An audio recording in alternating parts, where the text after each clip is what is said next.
Yeah, okay, let me just check in now. See what's happening here. Give me a second. I'm right there. There we go. Greetings. Greetings. Okay. Yeah. So, okay, guys, I see you there. I don't know who else is here or watching. This new YouTube Studios is missing all sorts of weird things that just don't make any sense to me at all. I mean, you know, I'm really glad about YouTube and that we can do this, but they've been doing so much stuff behind the scenes, and they're, you know, the different tools and different gadgets to do these shows keep changing. It's really difficult sometimes. So anyway, let's see who else is out there. Looks like we have a couple of lurkers. Hold on, let me check in. Let me just check in here. Queen of Water, yes, it is TL. This is Terra Lumination. Who else is there? We've got Path Traveler, we've got Robin's Realms, we've got Queen of Water. Who else is there? It shows there's somebody else. If you're a total newbie, that's totally cool. We have a surprise for you. Yes. Queen of Water down in Australia, Melbourne, okay? So, Queen of Water, hold on.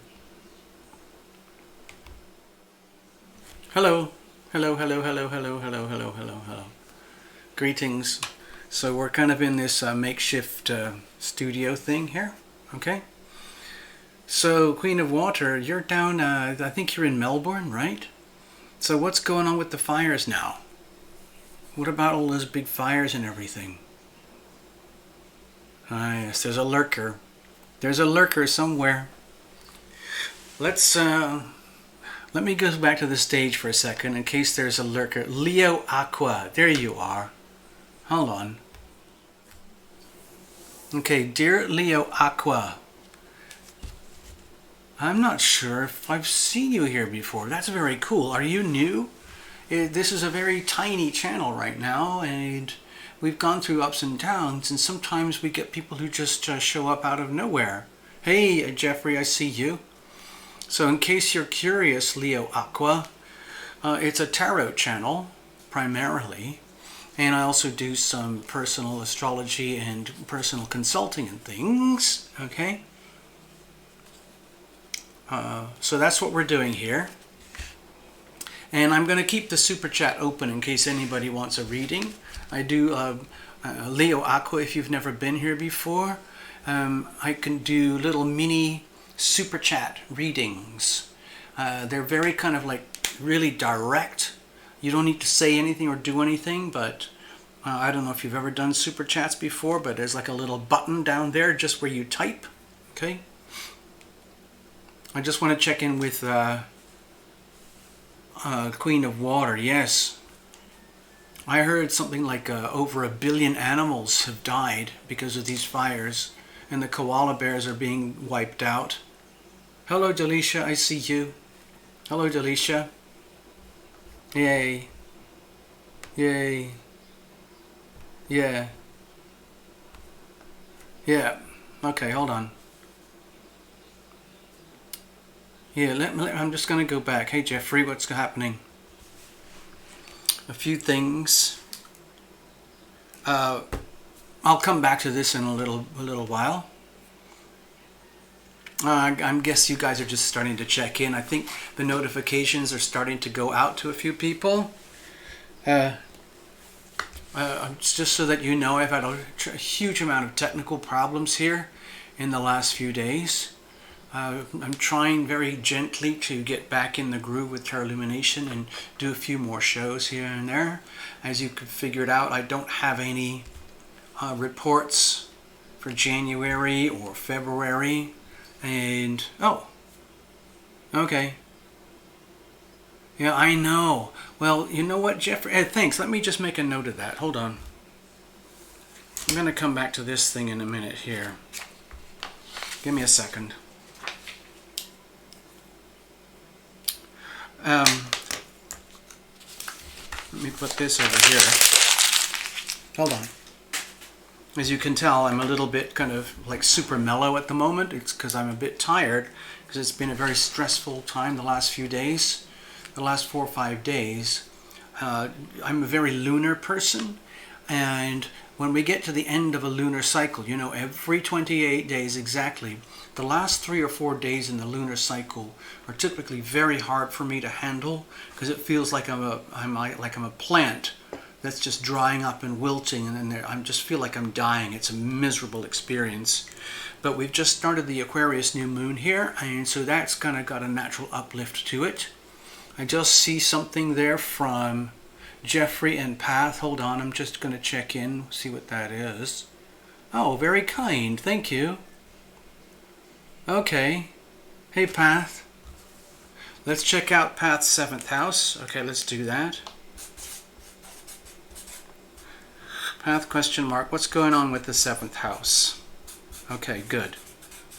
And Jeffrey, I'm always here to support. I know I miss them too. The reality is, it's going to be very hard for me to do Sunday night lives again for the next few weeks.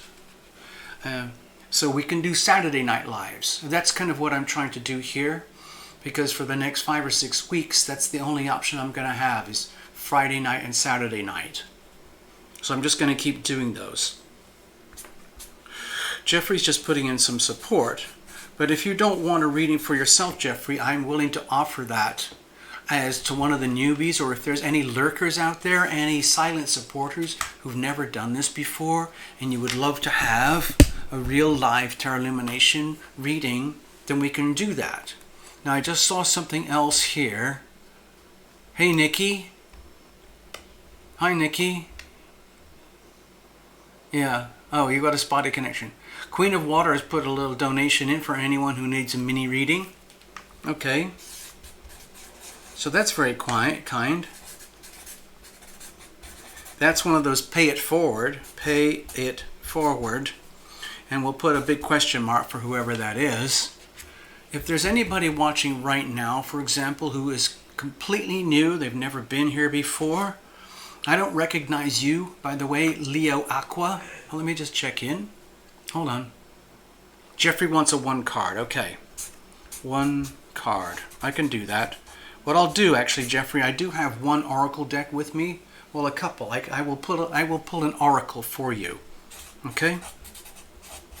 Oracles can be very enlightening sometimes. Pay it forward. Queen of Water, thank you very much. Let's have a look. Okay. Okay, I see your notes there. Thank you for these very kind donations, by the way. It all helps. It really... Charlie Cox, that's you. Okay.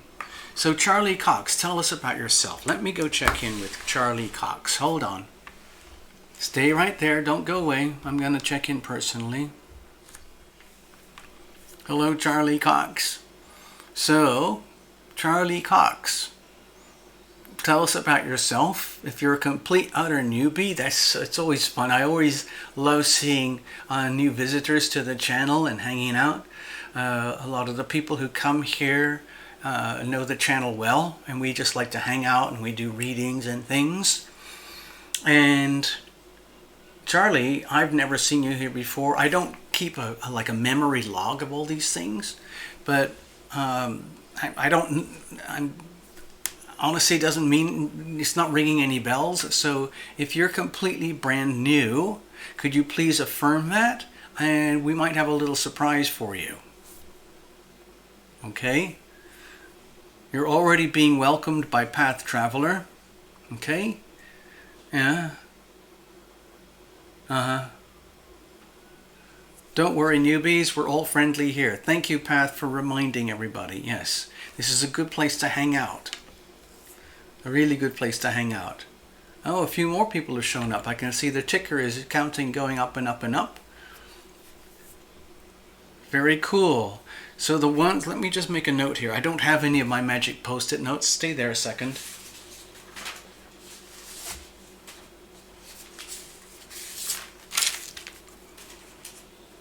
I'm going to take one of my shopping lists. Let me go back to the stage. Hello, Webzy. What's going on? Linda Descartes. Yes, hello, Linda. So I'm just going to make a note here. Leo Aqua. I don't remember if you've ever been here before. And we just had Charlie Cox, okay? So, Charlie Cox, tell us about yourself, okay? Yes, Websy, it's been a very long time since I've done monthly readings. It's because I'm very burned out, and I'm still kind of burned out. I don't even know if I'll ever do monthly readings again. There are so many thousands of channels now that do all this stuff, and I don't really want to put a huge amount of energy into something that actually we kind of ended up going in a big circle of kind of nowhere. It's very sad for me, but that's how it works here now. Let's have a look. Okay, you're good checking in there. Okay, so right now we've got some nice super chats, donations from Path, and she's going to get a little 7th house reading. Jeffrey's going to get an oracle, and I'm going to use some of that as well to give someone else a mini reading. Somebody. Queen of Water is also offered a micro reading, paying it forward to somebody else. Okay, so that's kind of sweet. So actually we have 2 prospects here. Right now, we've got Leo Aqua, I think they're new, and Charlie Cox, I think you're new. So you guys might qualify for, well, I'll tell you about it in a minute. Okay? Meanwhile, okay, I got some coffee here, hold on.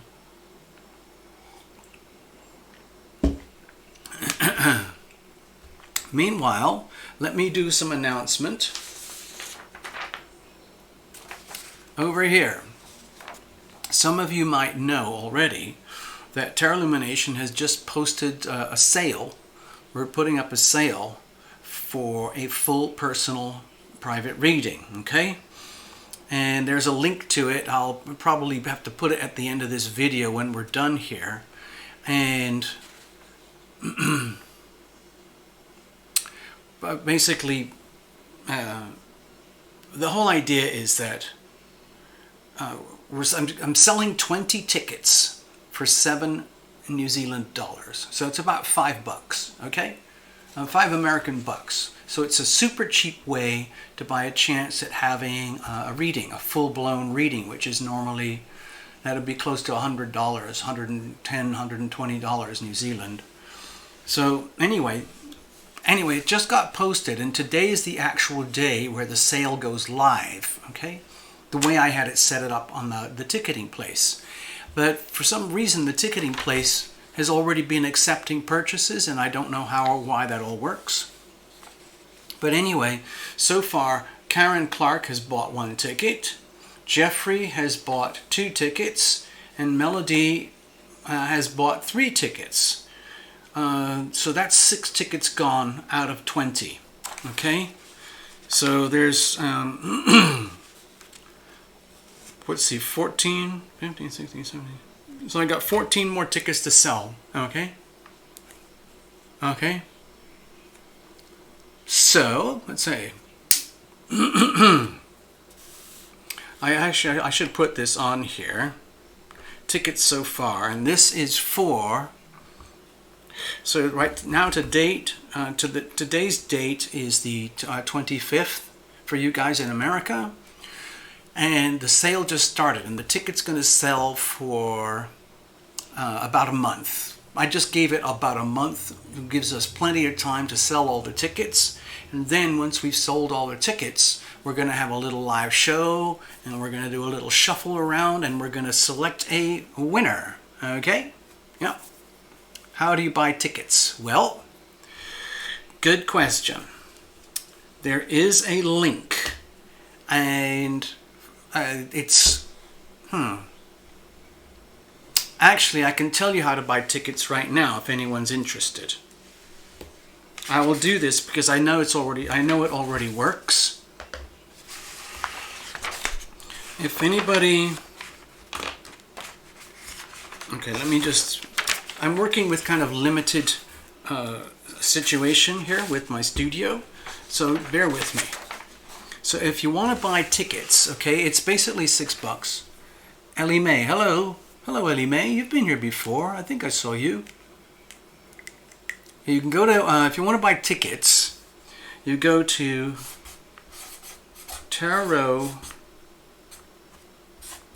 Lumination.com, and it takes you straight to the ticket page for this event. Okay, I created a very specific page just for this event. So you go to terralumination.com, and it will take you to a button that says buy tickets. Okay, and then it's very simple. You just buy a ticket, and there's a total of 20 available. Okay, and we've already sold, let's have a look, and so far we have sold 3, 4, 5, 6. We've sold 6. Sold 6. So that means we have 14 tickets left if anyone's interested. Yeah. Who's this? Oh, wait a minute. Who's that? Ellie Mae and Carm's Reiki Healing. Hello, hello, hello. Hello, Carm's Reiki Healing. Now, this is cool. We're getting like some interesting names here. I've sold 6. So at this very moment in time, we have remaining 14 tickets. Okay? There's 14 tickets remaining. All right? So that's where we are right now. And here are the people who bought tickets already. Okay. Karen Clark bought 1 already. Jeffrey Longoria bought 2 already. Melody's bought 3 already. Okay? So there you go. Now, I don't know if anyone's actually doing it live right now, but I know this works. If you go to terralumination.com and you click, it should just, let me just quadruple check it for you, everybody. I'm just going to check it from here, just to make sure that I'm not talking through my derriere. Here we go. Okay, I'm clicking a button on my computer. Yeah. Okay, it takes you directly to the ticketing spot, okay? And that's the easiest way to do it. Okay?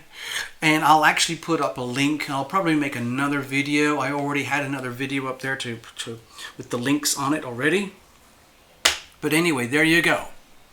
Buy your tickets now. I don't really have a lot of promotional... Wait a minute. I wonder if I can do it this way, so you can actually see it. Give me a second. Hold on.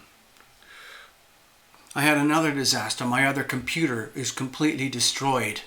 And this computer has lost a lot of function on its buttons. So I'm really kind of like very shaky, stressed at the moment with computer things. But that's not going to stop us having fun. Okay? So I'm just going to show you something on the phone here. See if I can get it for you, so you'll actually see what I'm talking about. And let me go back here. Okay. Let me see. I'm just working this out. Stay there. Don't go away. Okay, so it looks sort of like this. I don't know if you can see it, but on my smartphone, I just figured out how to do this. So if you go to Terralumination on any device, it'll take you to this spot right here, okay? And I will click the button. It says buy your ticket here. Okay? And then that takes you to the ticketing place. Watch. Okay, it says a personal reading with Terralumination. And you scroll through here. If you want more info, then you press it right here. And lo and behold, here you go. It tells you all about it right here. Booking your personal reading with Terralumination. Okay? So there you go. And then there's a little video that explains it. And then over here you can get your ticket. Okay? So you just kind of have to follow the prompts. Like, you know, that's how people do this stuff. So there we go. There should be plenty of chance to, you know, buy tickets now. Path just bought her ticket. Hello, Ronnie Bunny. Carms Reiki Healing, Ellie May, all of you, good greetings. Greetings. It's wonderful. Thank you for the support, you know. It's really wonderful. So let me go over here. Hello, Ronnie. Hey, didn't we work together once, Ronnie? I can't remember. I know we had some kind of quirky chat somewhere. I don't remember what it was now. Alright, so I'm going to just check in with everybody. Stay there. Okay. Alright, so thank you all for being here. I feel very clumsy at the moment because I'm kind of stressed out. I've been sitting at the computer for hours trying to fix it. There's all the key functions at the top are broken, and my other backup computer just completely obliterated itself. And I'm pretty good with fixing computers, but this was beyond me. It's not worth fixing. So that's gone. It's in the recycling right now, just for, you know, metal pieces or whatever. And I'm struggling a little bit with doing all this broadcasting right now because of all the change in buttons, and I haven't fixed anything. Okay. So anyway, we're here. We're still we're functional, but things are quite unstable at the moment. It's okay. Okay. So I need to take a little breath.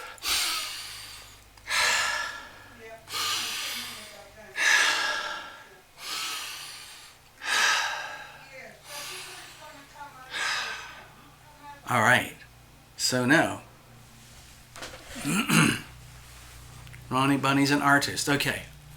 I'm going to do a little kind of invocation here to try and get myself centered a little bit so we can do this, because I'm really like at the moment, and I don't really drink caffeine or energy drinks or anything like that. I get wired very naturally, and my big problem is, you know, unwinding, okay?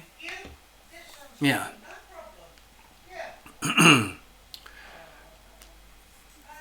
All right, so if you want to bear with me a second, I want to do a little I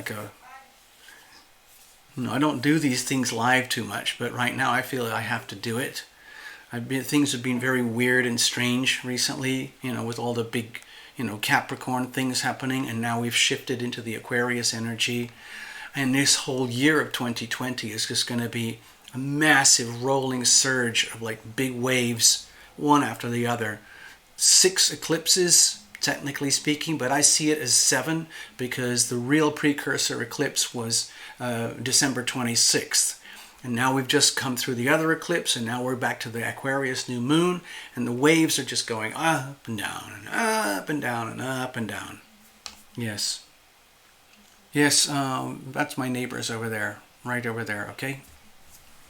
So, yeah, I'm kind of in a makeshift office situation, and I'm doing the best I can with staging and lighting and computers and, you know, all the paraphernalia that it takes to put a show together. Yeah, everybody's home now. It gets very lively here. Very busy, very, very lively. There's lots of family. Everybody's into family. Okay?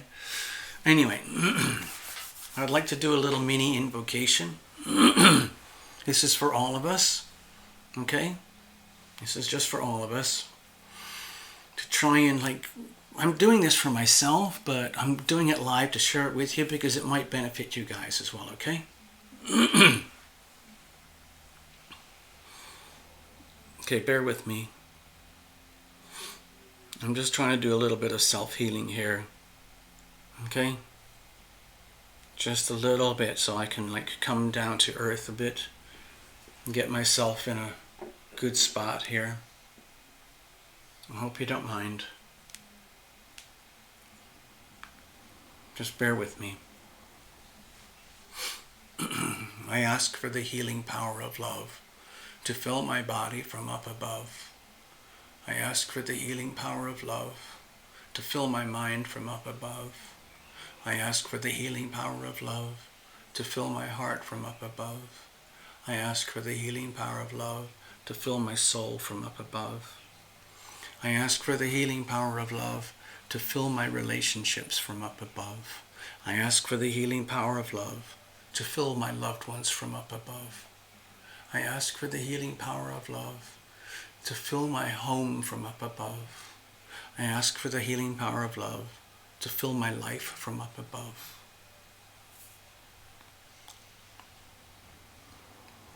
So it is spoken, so it is done. But now I'm just going to do a little add-on, like an app. I ask for the healing power of love to fill all you wonderful viewers from up above. I ask for the healing power of love to fill all the cameras and lights and technology and electricity and internet from up above. I ask for the healing power of love to infuse all of us with, I would just say, like benevolence, good fortune, and optimizing ourselves and our time and energy from up above. I ask for the healing power of love to fill this little show from up above. Thank you all for being here. Thank you for starting off with excellent generosity, okay?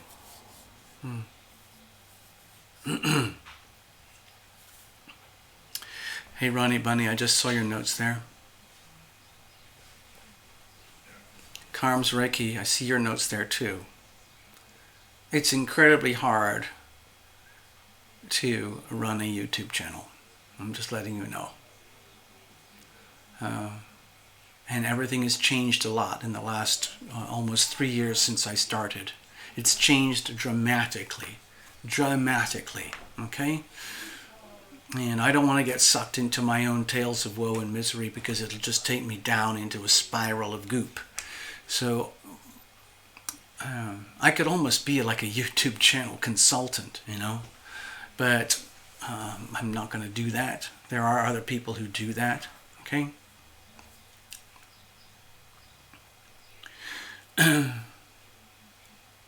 Ronnie Bunny, what you just wrote there, it's happening to everybody on the planet, okay? It's literally exactly the way you describe it. If you don't mind, I'm going to actually read your notes, Ronnie. It says like this. It just feels like whether I fight them or not, the undertow sucks me under, and every time I'm about to get back above water, I get sucked back down. Well, I don't know if you're a surfer, Ronnie, or if you've ever done some ocean swimming and stuff, but I've been in those kinds of situations, and sometimes it's really terrifying, especially if you've been doing big wave stuff, or like, 3 or 4, 5, 7 feet, 8 feet waves, and you think, oh, everything's great, and then all of a sudden, bam, you get smashed. And I kind of lost my life. Well, I didn't. I'm still alive, but I got caught by some very heavy undertow and snarling waves that were interacting kind of like this. You know, have you ever seen those waves that come from several angles and then they create a monster wave in the middle?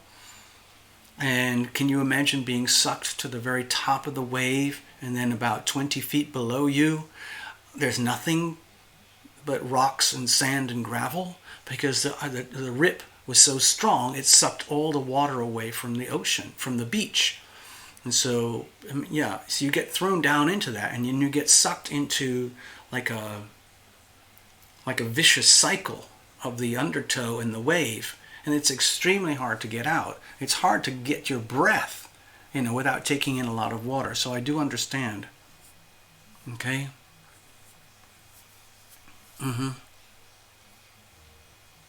Okay.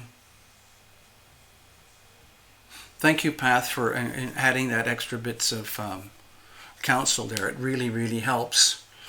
It's almost like, what is it that you're feeling when you're getting ripped up and down with these undertows? Ronnie, I don't know too much about you, but if you're feeling it as a regular cycle, you might want to pay very close attention to the lunar patterns, because the lunar patterns have been very heavily emphasized with the things recently. The Cancer Capricorn eclipses involve the moon very profoundly, especially since the North Node is in Cancer. So anyone who has Cancerian placements or Cancerian elements in their chart is going to be extremely vulnerable throughout 2020. You're probably going to feel it more than anybody. Possibly even more than the Capricorns, okay? Yes, for sure people are waking up because you have to. I mean, the cycles and the waves are so profound. Yeah. Yeah. Okay, I'm just checking on the chat here. Yeah. Okay, I'm just having a look, okay? Lunar lunacy, yeah. I'm very susceptible. I have to pay very close attention, and that's one of my big challenges. Like, you know, I spend time helping people, like, you know, healing healers and things like that. But then I have to take care of myself too, and of course, I was born and raised and lived in a way where I had to conduct myself as though I was bulletproof. I just assumed that I could do anything I wanted. And of course, it's not true. I found out the hard way that's not true. But I always felt bulletproof. I always felt that I was very wealthy, very lucky, very happy to be alive. And I've discovered that in a way that's true. But the question is, how do you define luck? How do you define wealth? How do you define happiness? How do you define what it's like to be blessed? Everyone has their own definitions. I've learnt the hard way what is really most important for me. I'm a very lucky man. I'm a very wealthy man. I'm a very happy man. I'm a very blessed man. And I know this to be true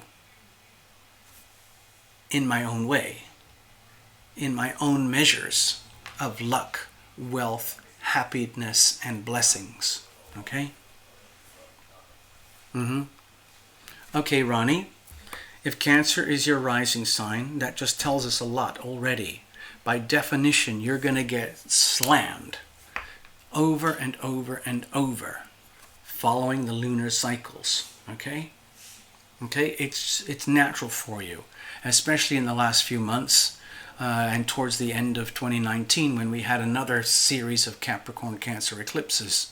So you've already been feeling it probably for 6 months. And it's going to keep going for a while, so be prepared. A lot of what's happening, if you want to look at it from the perspective of sacred geometry, it's neutral. It's just doing what it does. It's a question of how do we respond.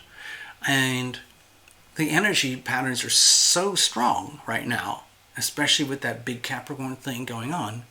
It's forcing everybody across the planet to figure out what to do with themselves. It's like a very heavy hand on your shoulder about a reality check. It's like the reality check police are here. I think of it as Saturn and Pluto together. Saturn and Pluto are the reality check police. Jupiter is in Capricorn as well, and they want to let you know that there is a good side to all the challenges that are happening right now. Okay? So,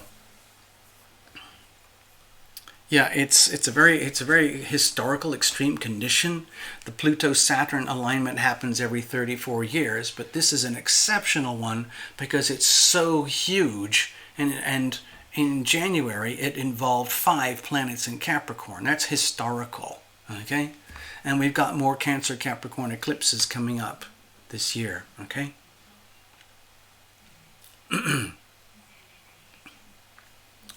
So, you know what I feel like doing? I feel like jumping right into some readings. Let me put this aside. I'm going to do what we can, first of all, to get started here. Okay, I'll just repeat this for anybody who just showed up. I'm selling tickets for a full personal reading. Normally very expensive, but it's only $7 when we do it this way. The thing is, it's only going to be one winner. So if anybody's interested, you go to terralumination.com and it'll open up on the buy tickets page. Click the button and you can figure it out from there, okay? We've sold 6 already. I've got 20 available, so that means we have 14 remaining, okay? Okay. All right, let me go back. Let me go back to this one a second. These are the tickets that we've sold so far. 1 for Karen, 2 for Jeffrey, 3 for Melody. That's 6. All right, now let's go back to here with the show right now. A few people have put some money in with the super chat for support, for readings, and so on. If anyone else wants a reading, please do the super chat thing. If you're not familiar with super chat, there is a button near where you type in, and it's like a square button. It has a $ in the middle of it, and you click that, and it opens up a little payment processor through Google, and you can just swipe your card. Basically, that's how it works, okay? Agatha Christie's here. Oh my gosh. Oh my gosh, hold on. If Agatha Christie's here, there's a very good chance that we're going to get Stevie Wonder and Bill Gates. It has happened before. I know. A lot of big shots hang out at this channel, you know. Serious big shots. Yep, I'm not kidding. Next it'll be Harry and Meghan. You know, I mean, they need readings. Frankly, they do need a reading, yeah. Okay. Hello, Agatha. I see you. So if you just got here, Agatha, I'm doing Super Chat mini readings for people. Yeah. Yes, Pat, thank you for reminding everybody. It's a much better chance of winning than going to the lottery. So what I'm going to do is just kind of dive right in.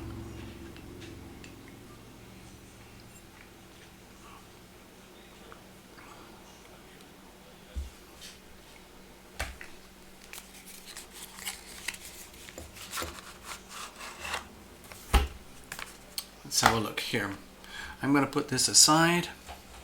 Now, if I remember, let's have a look. Leo Aqua, are you still here? Charlie Cox, are you still here? If so, please could you type your name in? Ellie Mae, are you a newbie? Ellie Mae, are you a newbie as well? There's a reason that I'm asking. Leo Aqua, are you still here? Charlie Cox, are you still here? Please let me know very soon. There's a reason why. Carm's Reiki Healing, you're new as well. I've never seen you here before, so that's kind of cool. Again, please don't quote me. I just don't remember names that well all the time. Carms, I'll just put Carms, okay?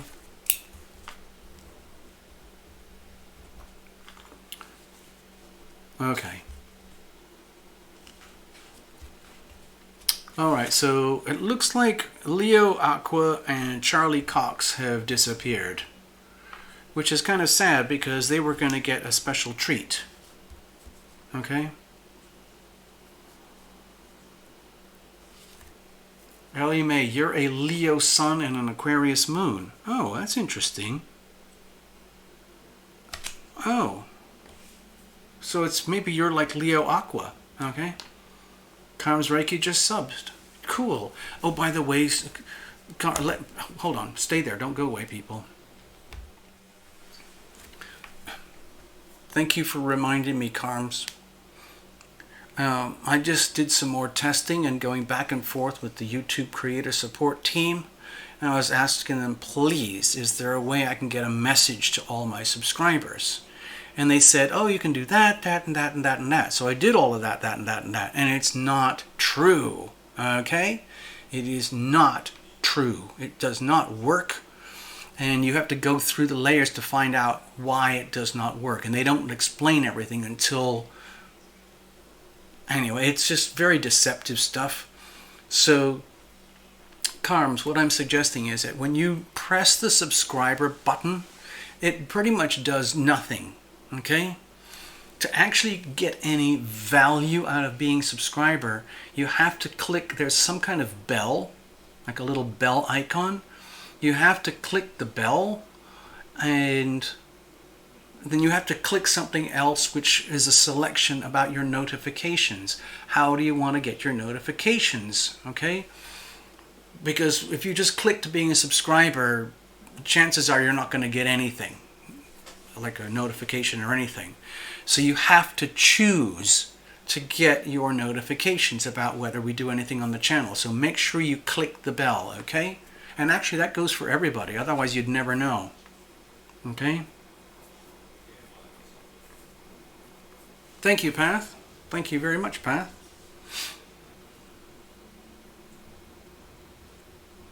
Mm-hmm.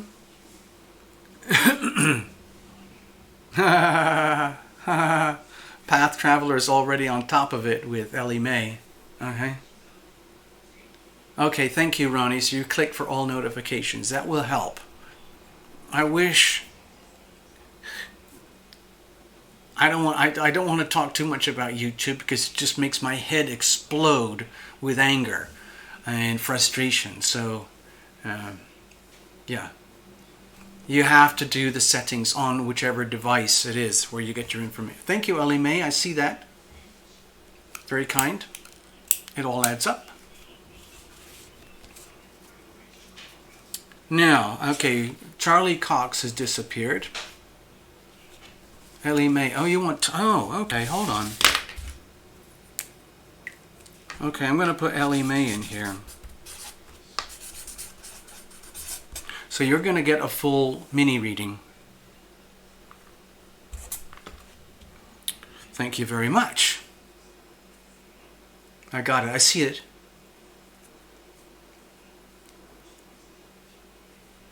I know that Facebook exists. I am very ignorant about the workings of Facebook. In theory, I have a Facebook page or something somewhere. But I don't know how it all works. I'm very scared of Facebook, to tell you the truth. I don't know how to post videos there. I don't know how to operate Facebook or anything. So, yeah, YouTube has become it's a very hazardous place. You have to be very careful. Alright, so Leo Aqua has disappeared. And they basically didn't stay. Hold on, give me a second. And Charlie Cox has gone away. Carms is here. Thank you very much. And you're a newbie. So Carms, how about this?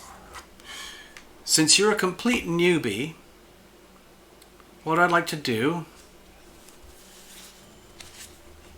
I'm going to start off and just give you basically we're going to get you a little hazing. Okay, this is fun because a lot of us are familiar with the platform and what we do here with the show. But if you've never been here before, this will be a fun way for you to get dropped in the deep end. Yay!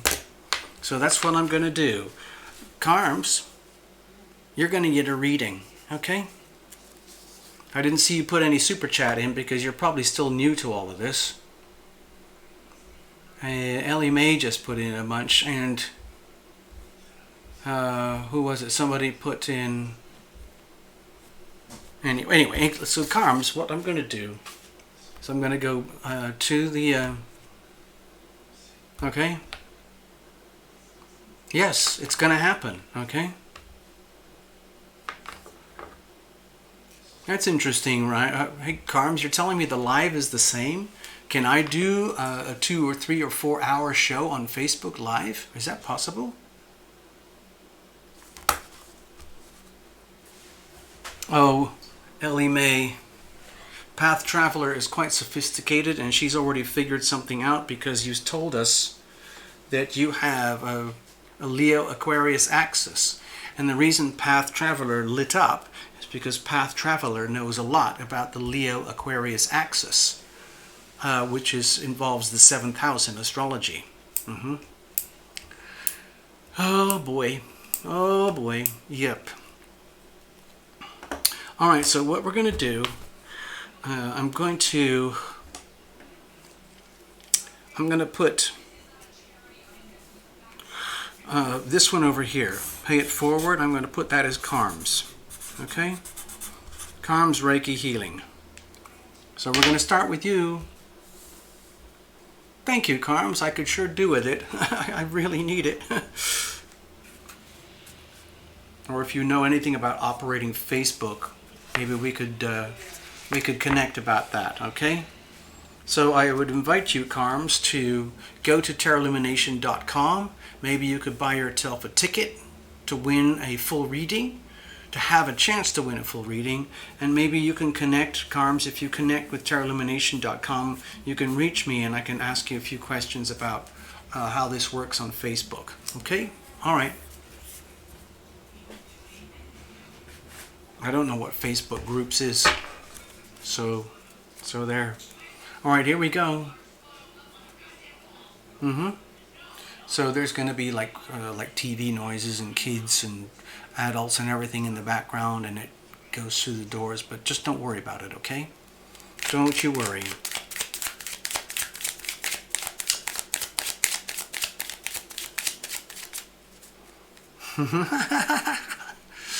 Path traveler, ever optimistic. Ever optimistic. All right, this is for Carms.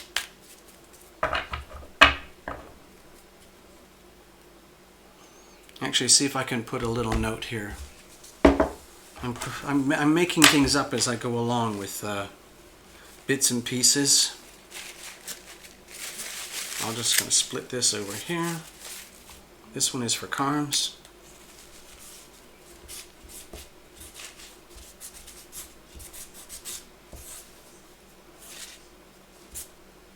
All right. I don't have any post-it notes with me right now. That's an M, by the way. Oh, shit. Excuse me. Hold on, I fucked up. Oh no, this was a really bad idea. Stupid idea. Forget that. Oh man, they're gonna kill me. I got this other little thing here. I feel so incompetent right now.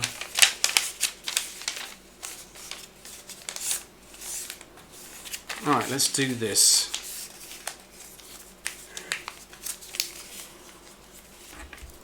Somehow or other, I'm going to have to get that stain out of there. Damn it! Damn it! Damn it! Stupid! Stupid! Stupid! Alright, let's do this.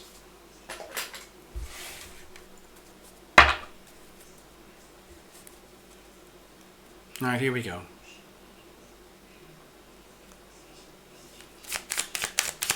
Alright, so Carms, this is going to be completely out of the blue, complete tangential type of reading.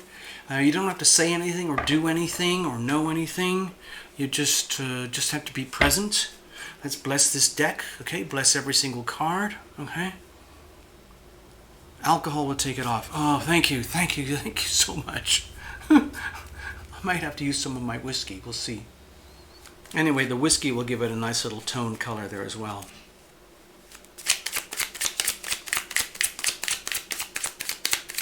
I don't know if you can tell, but I'm a little bit shaky because of all the nervous energy. The Aquarius energy gets me very, very, let's say, wired. I get very wired during the Aquarius season.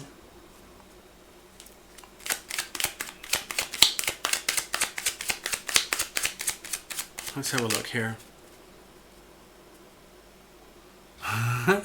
You guys know a lot about your alcohol, even more than me. Thank you. Wow, that's so cool. All right, I have a little jumper here. Forget that.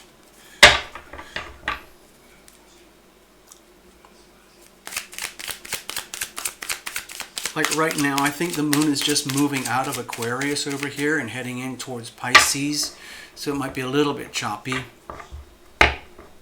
Anyway, we're going to keep going. Let's bless every single card in this deck. Bless the whole channel. Bless you, Carms, for being here. Bless everybody else for chipping in and all your kind donations and time and patience for being here.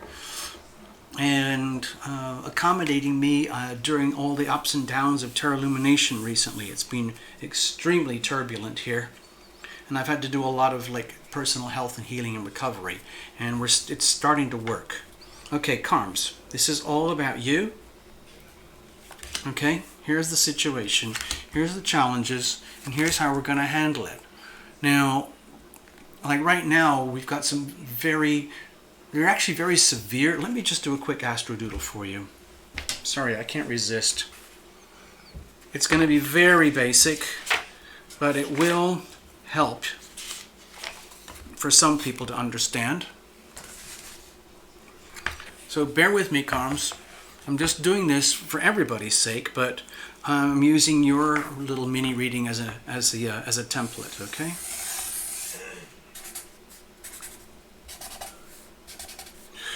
Okay, so as a lot of you know, we have a lot of energy up here in the Capricorn vibes right now.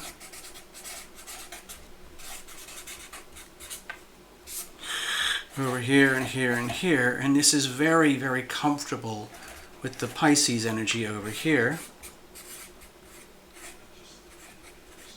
It's very awkward for the Cancerian energy over here, but it's also very illuminating. It's very comfortable for the Virgo energy over here. Virgos are kind of lucky with all this stuff, honestly. And over here, the Scorpio energy people benefit quite a lot as well. But today, right now, the things that I'm focusing on is Mars, okay? We've got Mars over here in Sagittarius. I've got Mars, and it's in a very harsh angles with all the Pisces energy. And we've got the Sun and the Moon over here in Aquarius. Hold on, let me put this in here. As you can tell, I'm very shaky compared to how I normally am. And over here we have Uranus. So we have the Sun over here and Mercury, I think. Is it Mercury? Yeah. No, the Moon, pardon me. And over here we have Uranus in Taurus. Okay? Now, oh gosh, this is a mess. The point that I'm trying to make is this is where all the action is. It's going to be intense pressure all year, okay? We already know that. I've been talking about it for a year already. But right now, at this moment in time, we've got some really harsh angles, okay? Between the Aquarius, Taurus vibes here, and between the Sagittarius, Pisces vibes here. These are hard squares, okay? And they've been around for a little while, and they're going to be here for a little while. And what's happening is this is adding a lot of pressure to this. I'm not going to go into any detail, but if any of you guys over the last week or so have been feeling very pressured, very stressed, very forced into situations that are uncomfortable, then you can blame it on the planets. Yay! Okay, there you go. Ellie Mae, it sounds like you got a lot of Leo stuff going on there. So, let's get back to Ellie Mae a little bit later. Carms, here we go. So, I made that little astrodoodle as a preface to this little reading for you, Carms, so that you understand that there's a lot of like extra supercharged what do they call it? Sacred geometry going on right now in the planets. Okay? It's literally just like random energies that happen, but when they align up in certain ways, they can be very stressful.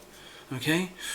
So, okay, here we go. Let's have a look. The weather, it says here. So with the Four of Pentacles, my feeling is that there's a couple of things going on here, Carms. Part of it is that it feels to me that there's a strong message around you to be very careful with your finances, okay?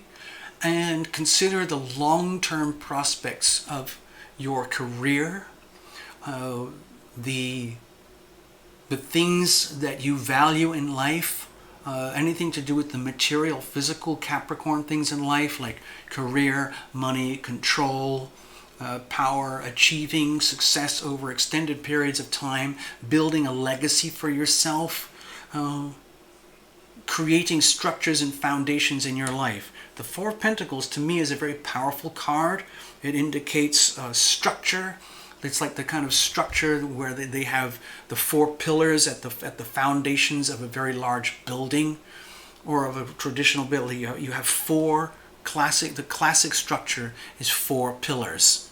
If you think of like a castle or something, it's very, very solid structure. It's very strong. It's very durable. And to me, it feels like, I mean, some people have a very negative feeling about this card, but I don't feel that at all with you. I think this is more like a message that's coming around you, that's telling you to be really conscientious. Be really conscientious with your talents, your gifts, your resources, your time, your energy. How much sleep are you getting? How much rest and how much work are you doing? And make sure that you do everything in a way that's very, very, let's say, methodical and responsible, okay? You don't want to waste this energy because it's limited energy and you don't want to waste it. You have to make the best of it. Now, what's the situation? Okay, so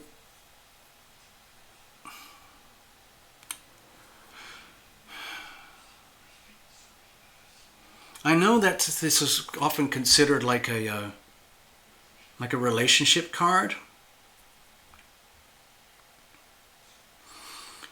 But to me, this feels like it's much more to do with yourself and yourself, okay? Learning how to become much more acutely aware of yourself. But the only way you can learn that is by being more acutely aware of the significant others, the other people around you, and appreciating them as like really valuable resources to you. Something, it's almost like in alignment with this over here. Like, so these pentacles, I would include people as resources, okay? So when you're thinking about the structures of your life, your career, your destiny, your ambitions, your unfolding future, it looks to me like with this card here, things really kind of pivot around the health of relationships, like whether it's an employer or an employee or a school or a college or like a small family business or something where you have to integrate with them just as much as they have to integrate with you.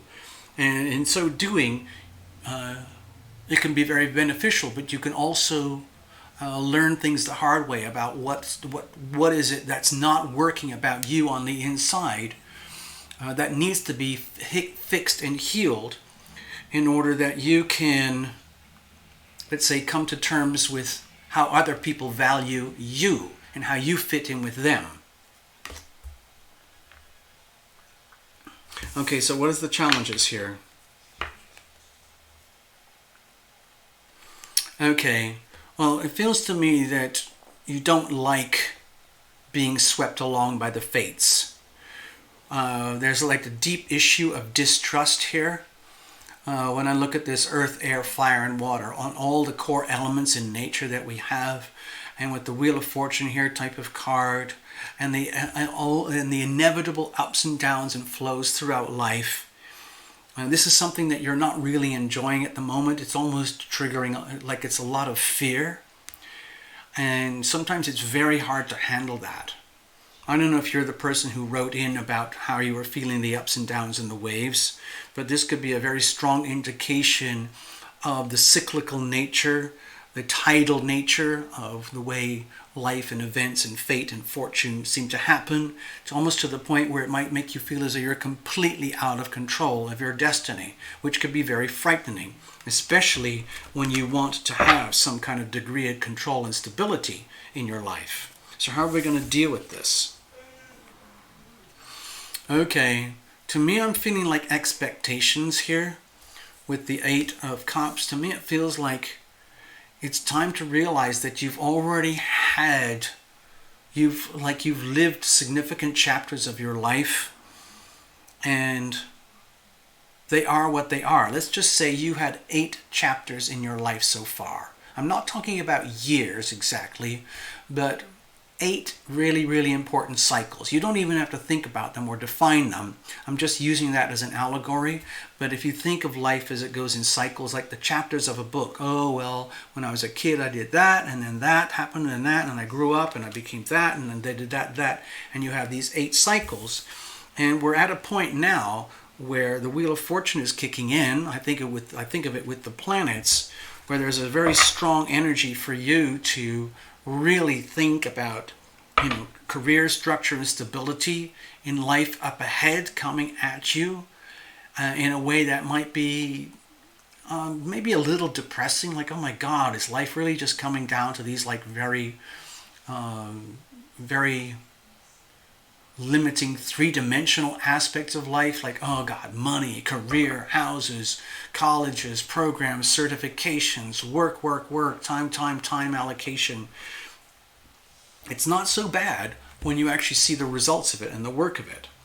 So when I see the 8 of Cups here, to me it feels like the way to handle what's happening in your life right now is to understand that all these chapters in your life have already been lived, and you're moving on to a new chapter. And yes, you might feel a little bit of reluctance and might be very sad, like having to let go of like expectations in love and relationships and the fear of whatever the future has for you, and you just have to go anyway because it's like you don't have an option. That to me, the way it feels here to me is that you don't have a lot of options except to just simply move on with what you've got. Okay, just literally, what are the things that you really love right now? Take those with you and say bye-bye to everything else, because it's already lived its life. It's already history. It's gone, it's gone, it's gone. Okay? And it is time to live in the present moment and seize the moment, ride those waves instead of being crushed by them and frightened by them. And start a new chapter, building a new foundation of your life. Capricorn energy is very strong right now, and you might as well take full advantage of it. It's there. Okay, for some people it's a lot of pressure, but in this situation, I think it's really there for you and it's going to help you. Okay? I hope that made sense, Carms. I hope you got something out of that. That's your mini reading. Okay?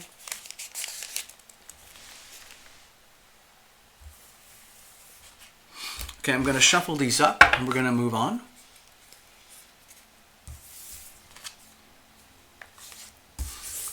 Okay. So we'll look, just make sure everything's good. So I'm going to shuffle it up and then we're going to move on.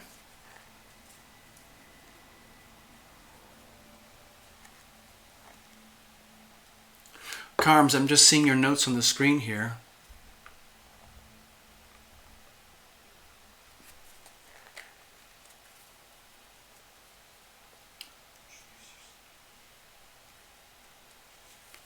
I'm just going to shuffle it up. So Carms, that's basically what we do here on these Super Chat shows. I use the same spread for everybody all the time, and the story's always completely different. You never know what's going to come up.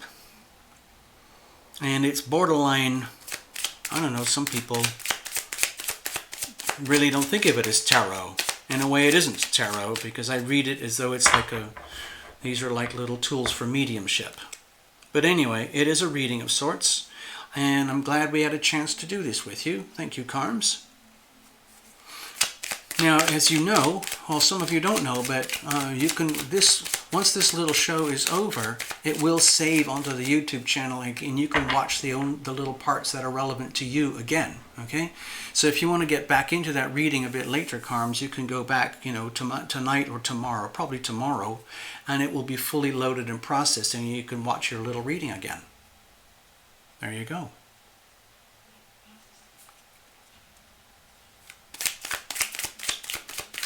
You don't have to be sad about the 8 of Cups. Life moves on. It's going to move on whether you like it or know it or not. And that's a good thing. might as well move on in the spirit of hope and understanding that it's a never-ending journey.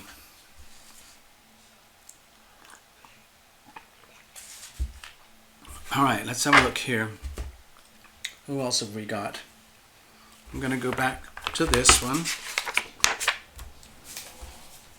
Oh, here we are. Okay, Path, I'm going to read for you now. Okay, so this is going to be all about Path.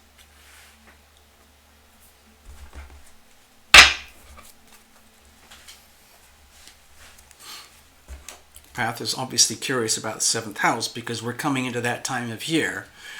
For a lot of Leos, for example, this can be one of the most, let's say, intriguing, challenging times of year because it's the time of maximum opposition with Sun opposing Sun.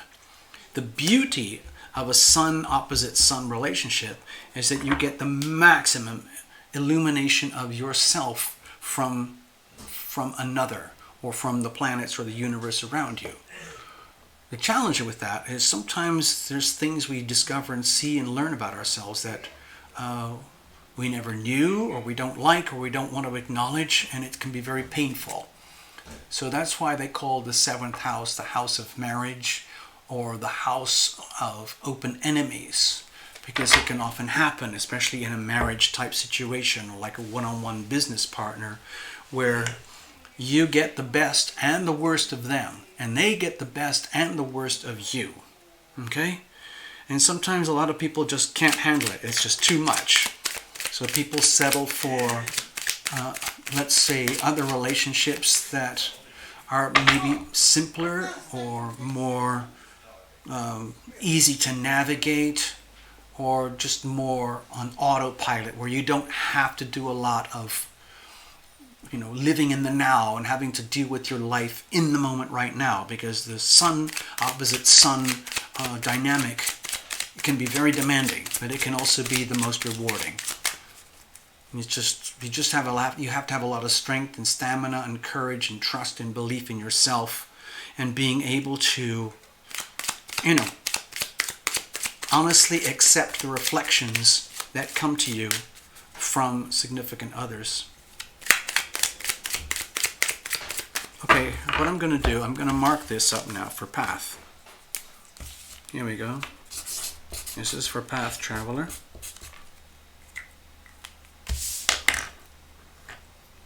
Here we go. Let's have a look.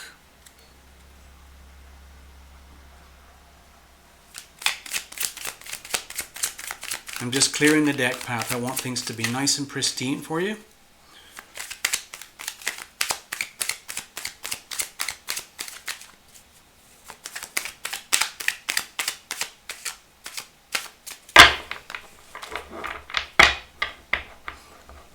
Here we go.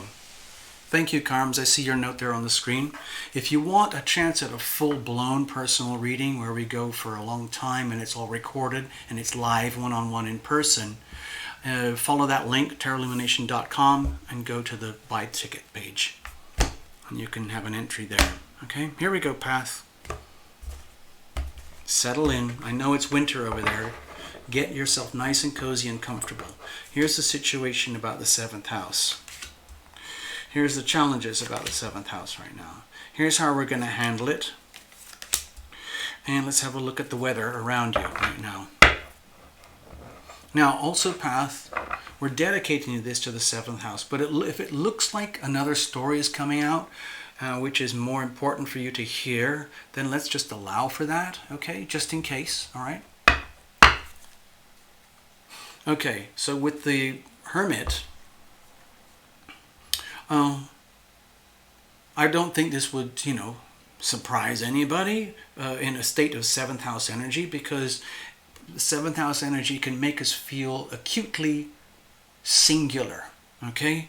Where there's nowhere else to go, nothing else to do except follow your own path into new territories, new lands, where no one else can do that for you. It's like, it's wonderful to have a relationship dynamic where there's someone there who can hold your hand, or someone where you can have some rapport, someone where you can cuddle up, literally like having a classic marriage, a healthy marriage, okay? But when I see the hermit here with the light, it's an indication that it's like, please see this time period right now as a chance for you to discover more and more and more about yourself from the position of singularity, okay?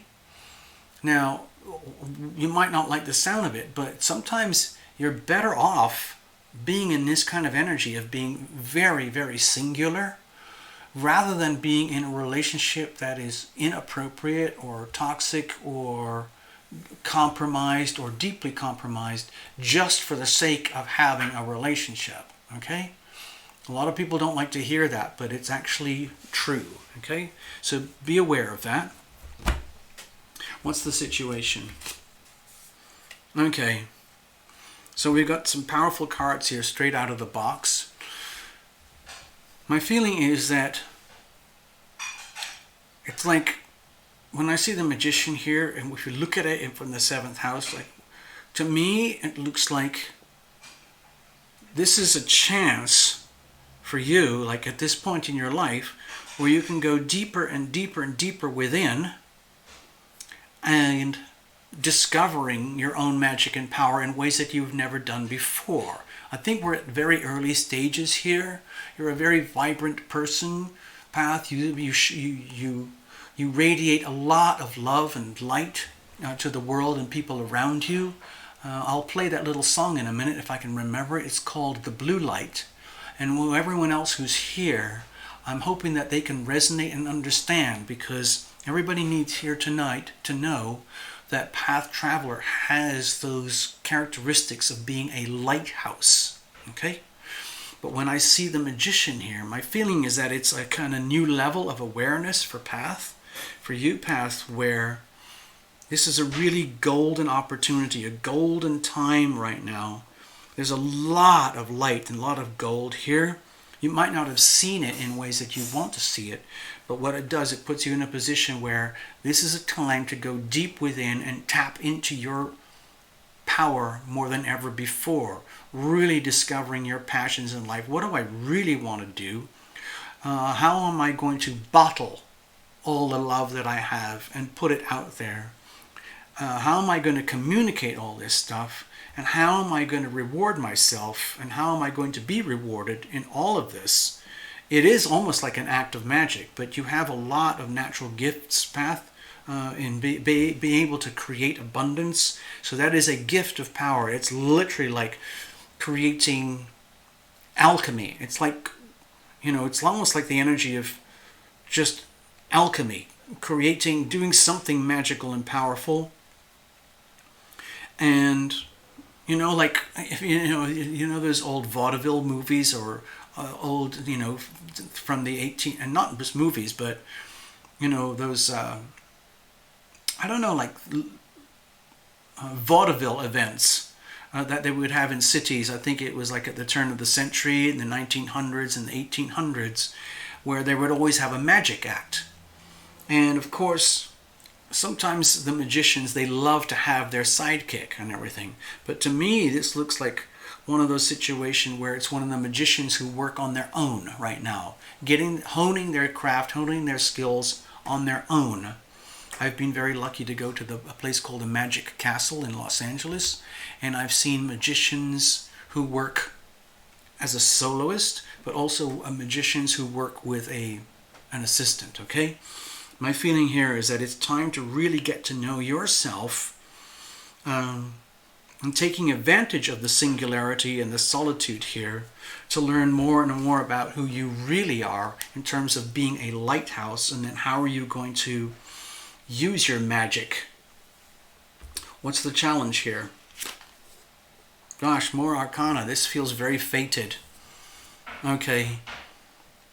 So to me it feels as though what is uncomfortable here, this is probably a lot of what you're hearing from here is not something that you would want to hear.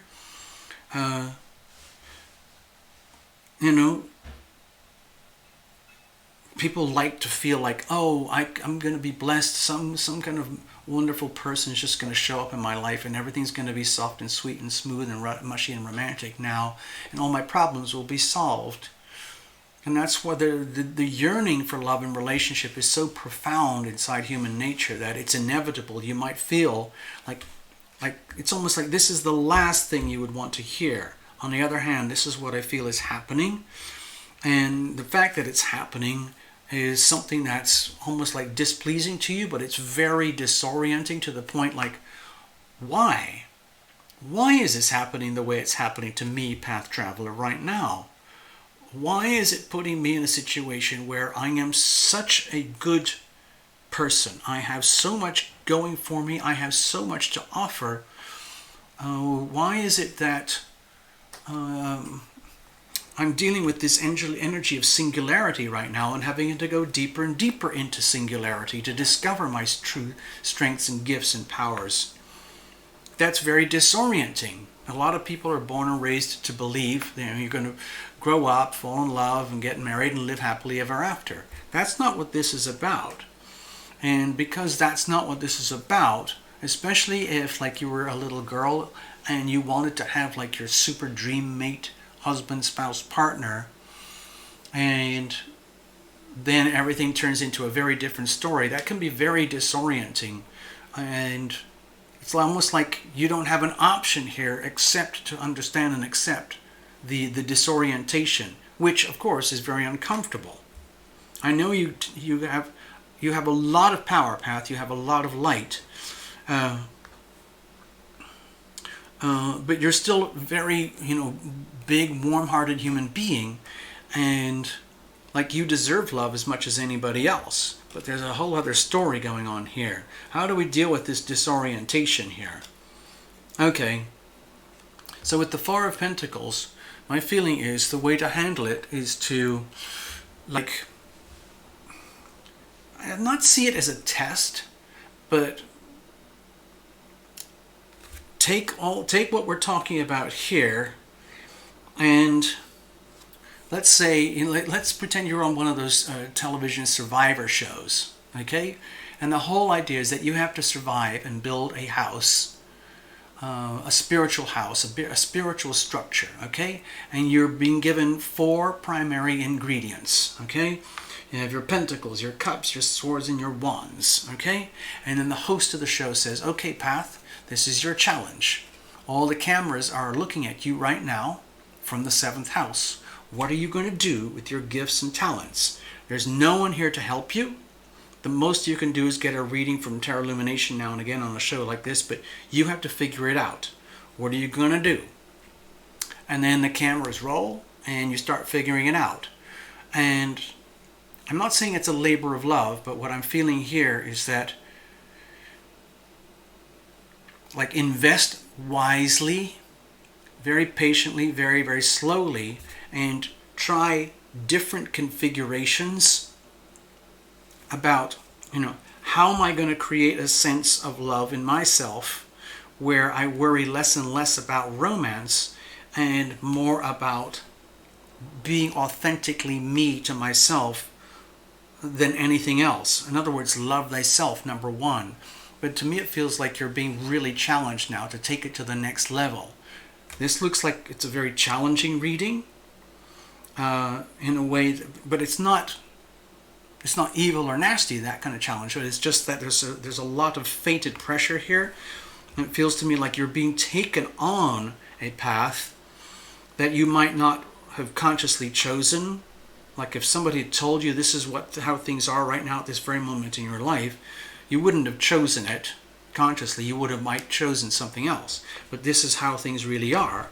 So the way to handle it is just deal with it in a very, very Capricorn, realistic, practical way. Like, okay, well, if this is who I am, this is how I am, this is where I am, this is why I'm here, these are my gifts, talents, and resources. What am I going to do with that? You're already very gifted with making things work. So my feeling is like with your career and all, helping other people, I think we're taking it to the next level. So there's really nothing here that tells me like, oh, all of a sudden you're going to meet the one, like your divine soulmate or something. To me, it's almost like being a divine soulmate to yourself, exploiting the situation, and building new structures, new life, restructuring. You remember that book I wrote?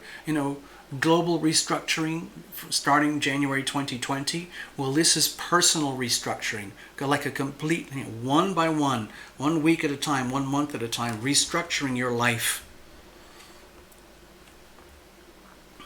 But don't base it on having to have a certain specific type of relationship.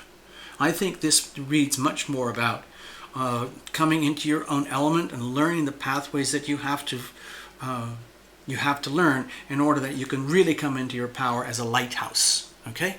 I hope that makes sense. Let me have a look.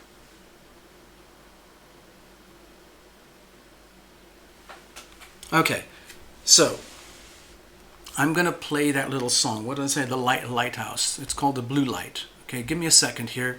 This is for you, Path. I hope this works. Here it goes.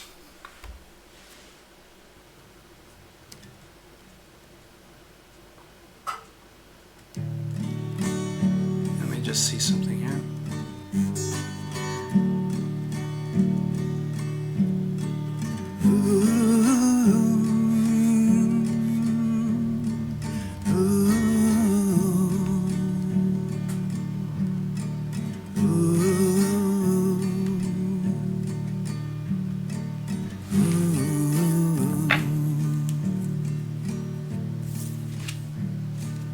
Witnessed the blue lights around you, mixed with gold and turquoise surrounding you, pouring down on you like a shower that you shared with us for an hour.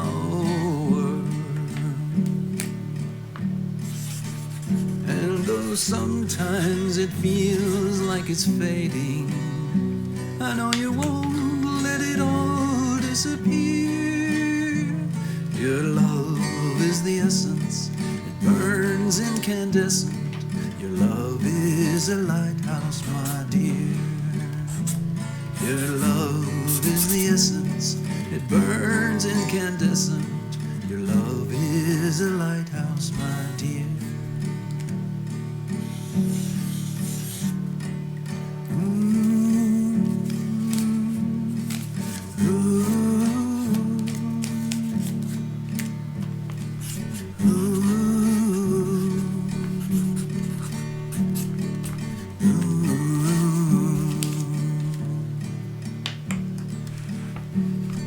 We need the light shining eternal,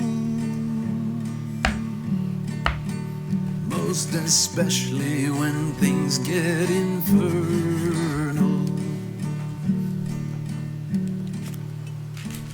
When things get all battered and shattered, lost in darkness, that's when it matters.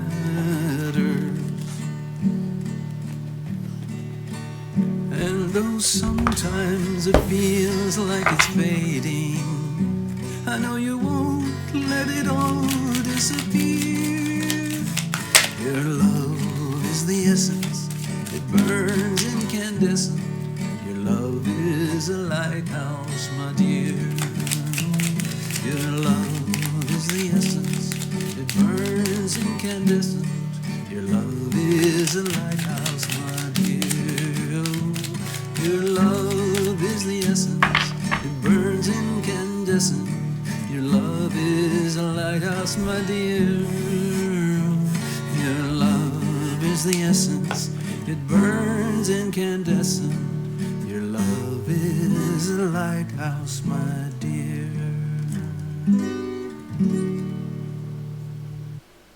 All right. So, I just saw your notes there, Candace. I'm just going to put that on the marker board there for now. Yeah.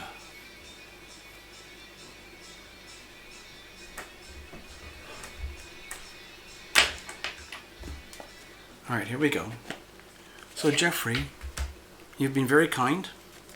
And I got the feeling, if I caught a glimpse of something on the screen, it sounds like you're feeling a bit lost right now. It doesn't surprise me, frankly, with all these planets, what they're doing. So don't worry too much. We're gonna pull an oracle here for you. Oh wait, just a second. I'm gonna probably pull two because you've been very kind. So when I do oracles, it's really quite different from the cards themselves, because the way I feel it, I'm just a conduit. I'm an instrument, and everything's going to come through here. And I do very little interpretation. In other words, it's almost like you're getting a direct injection. It doesn't have to go through me. I'm just acting as a facilitator. Okay? And there will be a little message, okay? Hello, Frittali. I see you. Yeah.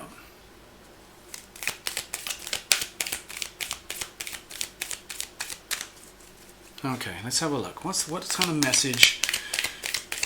And basically, it's funny, like right now I just was sensing Jeffrey. It's just like, please God, just throw at me whatever you can. Just show me something. Just give me something, you know? You know? Just like Tower Illumination, just do something, you know? Whatever it is. I just need to know something. Here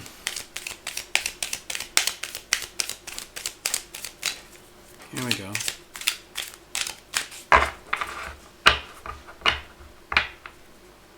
Let's see, what kind of little message do we have here for Jeffrey? Let's bless this deck and every single card in the deck.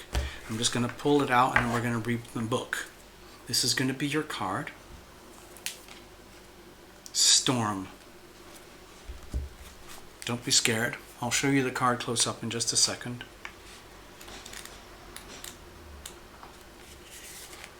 Okay.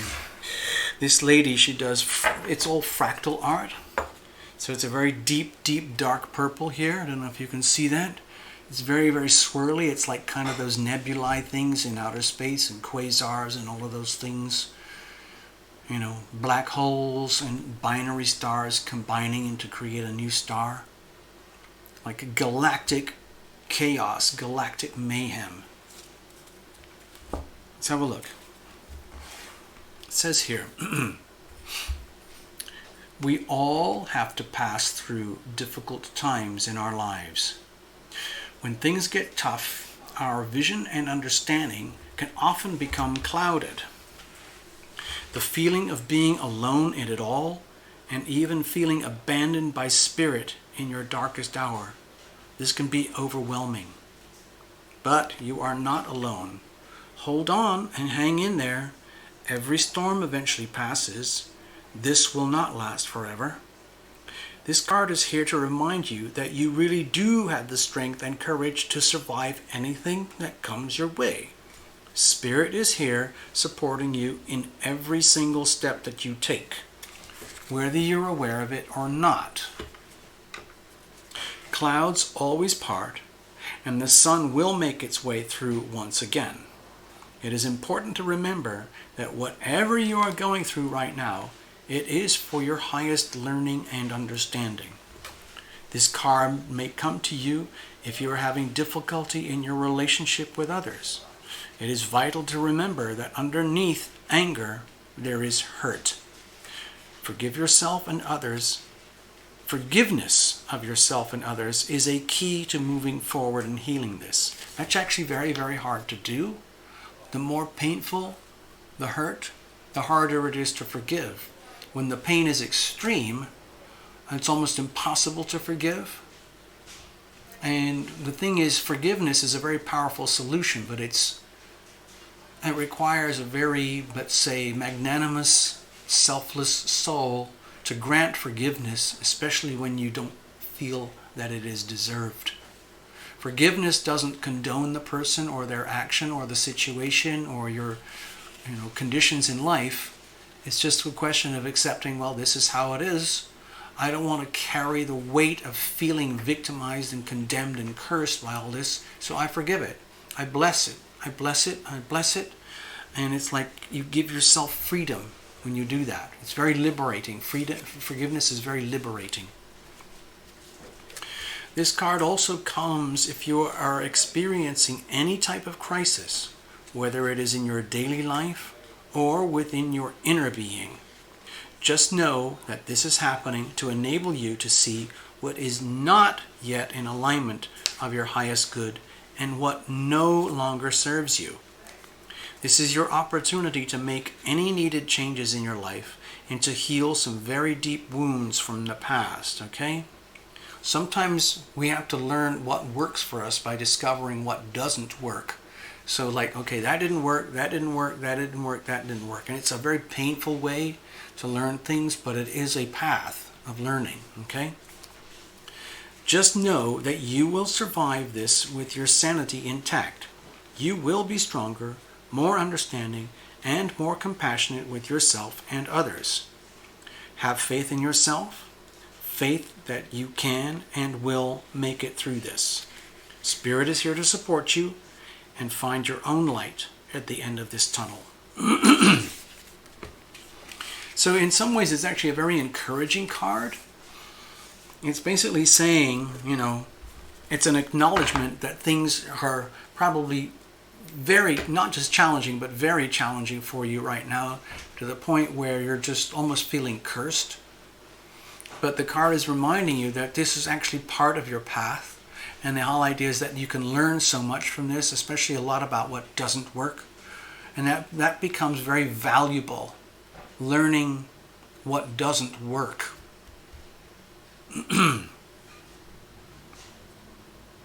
I mean, this card kind of applies to everybody right now, but it might be that you're getting really slammed in a very personal way, Jeffrey.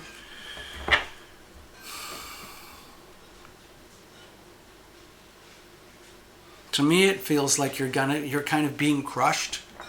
Oh, not. It's like against your will, because you're a very capable person, and you've shared some of your plans with us and everything like that, what you're going to do and how you're going to do it. But those are big changes, radical shifts, and you've been through a lot of big changes in the last few years. It's obviously not going to let up anytime soon. So the question is, how do you handle it? You have to treat it as part of a journey, like living in a movie where you're going through this chapter. And it's just what you have to do. Okay, I'm going to put this aside. Thank you, Jeffrey. I'm going to clear this one up and put it away. And then we're going to go on.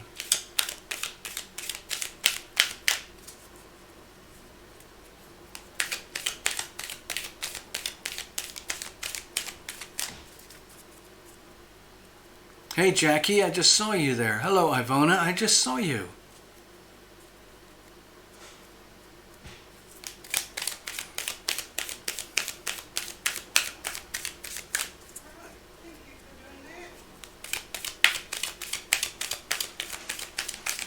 Oh, if there are people are talking about pets, maybe Ubasti's purr will show up soon.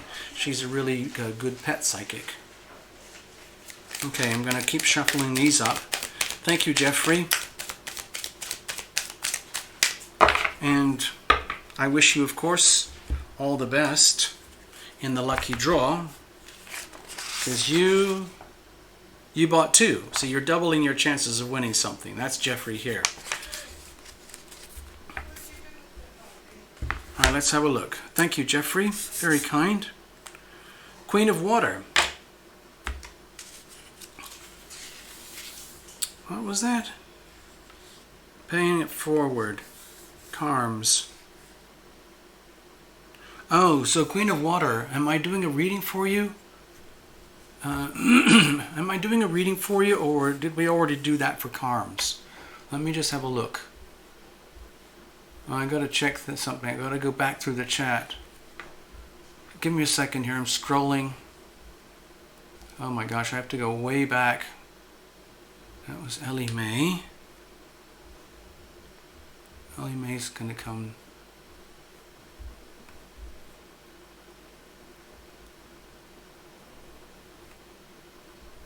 Okay, I can't find it anywhere. I've lost track. I've kind of lost track.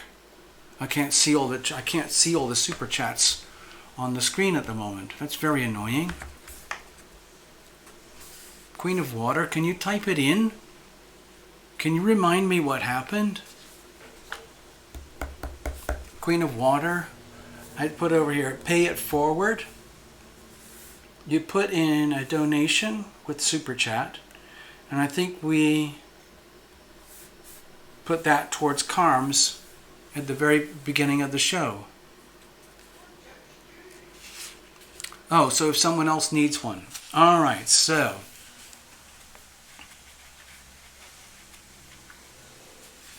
Ah, I see. All right, so at the end of the show. All right, so we'll put this at the end. Is that the whole idea? Was that what you're saying, Queen of Water? All right, so that's what I'm going to do. So we can read now for Ellie Mae, 7th house, and then we're going to read for Candace, and then we'll read for Queen of Water. So we'll do Ellie Mae, Candace, and Queen of Water. Okay, how about that? All right, all's good. All right, I'm going to put this one away. Who knows? Who knows what's going to happen further down the road here. Let's go back to this nice sweet deck here. All right, so now we're going to go for Ellie Mae. All right, cool. Ellie Mae. I'll put that over here.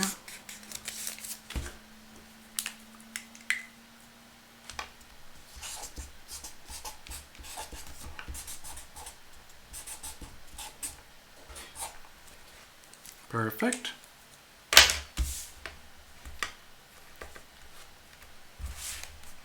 Now, you said something about being a Leo Aquarius axis.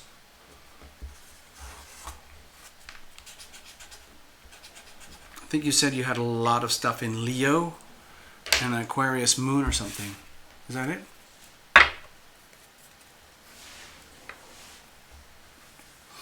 Okay, so this is specifically about the 7th house. It's very similar to what we did with the Path Traveler reading. If the story comes up that's a little bit different and it doesn't make sense about the 7th house, we will reinterpret. But other than that, apart from that, we're going to jump in and make this all about the 7th house for you. Okay, Ellie Mae?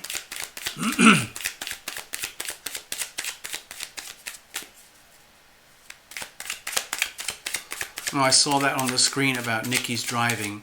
I think I saw something much earlier in the show where she said she was driving and it was a very choppy signal. So we don't want to distract her. Just let her drive. That's probably the safest, best thing right now. All right, Ellie Mae, let's have a look.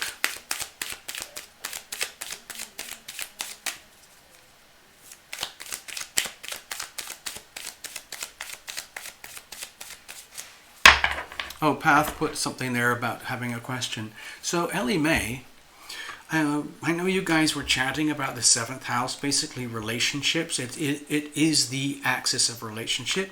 We could focus on that, but Path has put up a notice there in the chat. Basically, do you have a question? Is there one thing? Like, what do the cards have for me that I need to know today, right now, regarding the subject of ... and you just fill in the blanks. You know, finance, health, career, parent, pet, love, lack of love, spirituality, my spiritual journey, my abundance, my whatever it is. If you've got like 1 or 2 or 3 words that you could type on the screen, that would help. I'm very happy to wait for a minute or so.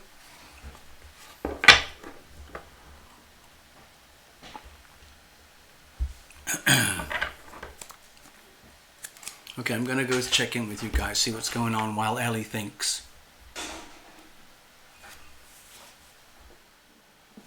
Okay, hello there, Ellie Mae. So, Path Traveler had a point there. It doesn't have your reading doesn't have to be about relationship. It can be about whatever you want. So if you do have a particular theme or an issue that you would like, where you would like to have some light, some kind of something brought into awareness, these little mini readings can really help a lot. Okay, especially if it's something. Okay, so you put down abundance in career. Very good subject. Okay. It's a very appropriate subject as well when we consider all the Capricorn energy. It's very much about, the Capricorn themes of like success, growth, control, management, achieving, reality checks.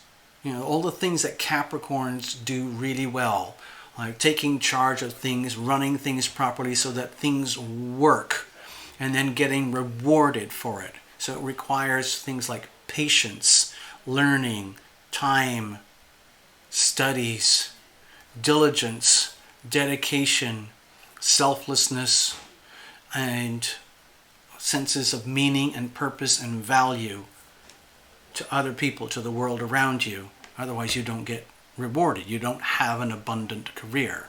Okay? Career and finance. Okay, let's do it. Thank you, Ellie Mae. I'm glad that Path actually brought up that subject of the question. Thank you.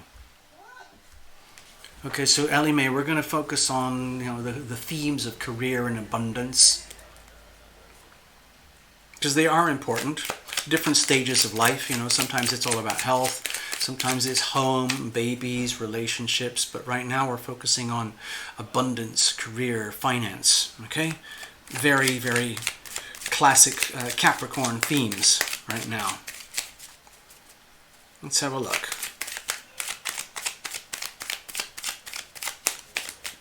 Just making sure that the deck is still nice and clear.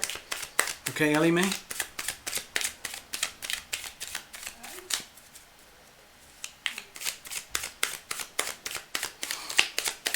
By the way, for all so some of the new people who are here, it's one thing to become a subscriber. It's another thing to hit the subscriber notifications bell so that you get all the notifications.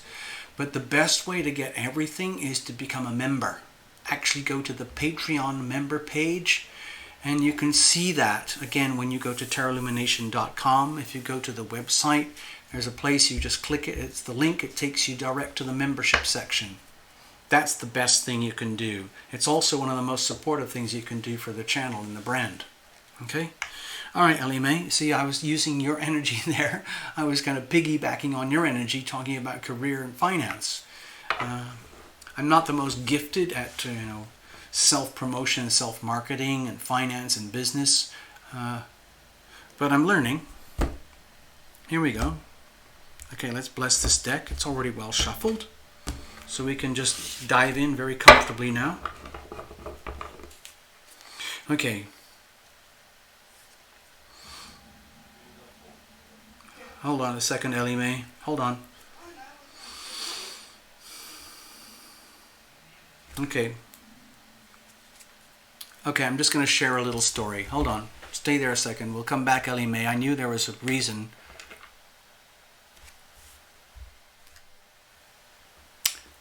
I felt an interruption up here in the show, and it's because I wanted to share a story with you, and I think my invisible friends, who are very, very, let's just say, considerate, they kind of gave me a gentle nudge that they would like me to convey the story. Okay, here's the story. I should probably do a whole video about this, but I'm just going to do it right now, okay? So, yesterday morning, I woke up and I had actually slept quite well. And I was starting to make a connection with my day ahead, coming out of a very rich and vivid dream world. And I thought, okay, let me connect with my invisible friends and my angels. And so I said, hello. I'd like to meet you guys right now and we'll have a conversation. And I do that. I give myself permission to have conversations with my invisible friends. Like if you filmed me, you would think I'm insane, because it's like I'm lying in bed and I'm talking to the ceiling. But yesterday morning was truly exceptional, because when I looked up at the ceiling over to my left, in that area over here, I could see the angels. These are the ones that I would think of as feminine or female. And over here I could see the ones and feel the ones that you would consider male. And I'm used to that already. But the difference that yesterday morning was that it was very vivid. It's very clear.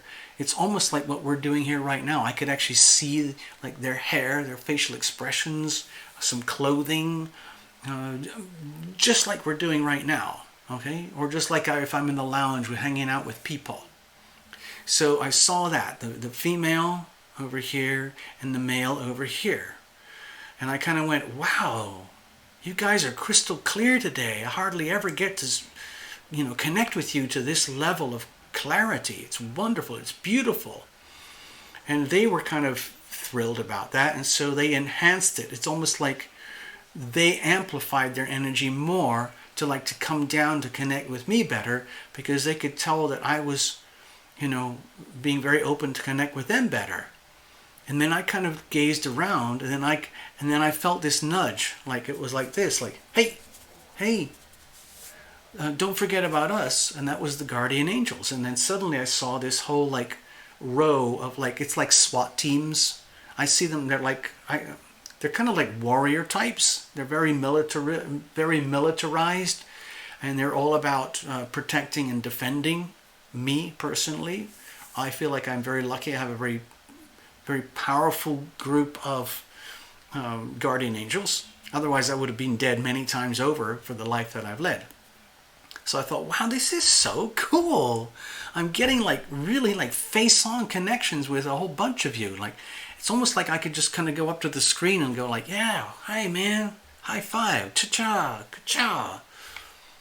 And then very gently in the background, very close to me, there are these 7, I think of them as 7 interns.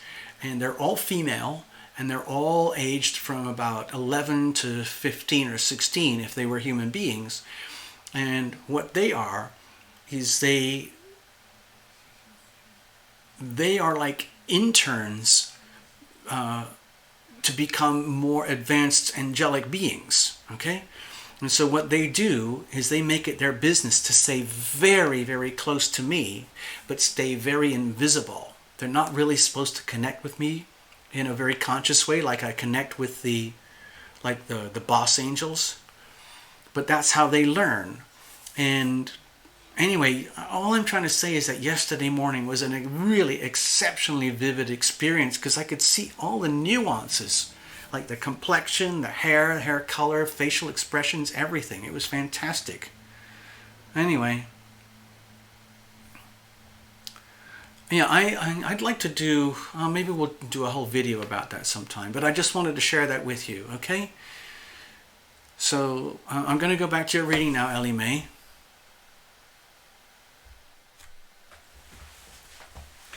Anyway, I know they're glad that I shared that story. I think what they're hinting right now is that they would like me to share that more vividly and more accurately. Almost, I don't know how to do it right now, but anyway, thank you, Ellie Mae, for the interruption, allowing me to, I don't know, just go off on a tangent there. I think we just cut these cards. I can't remember, but I'm going to shuffle again just to make sure, okay?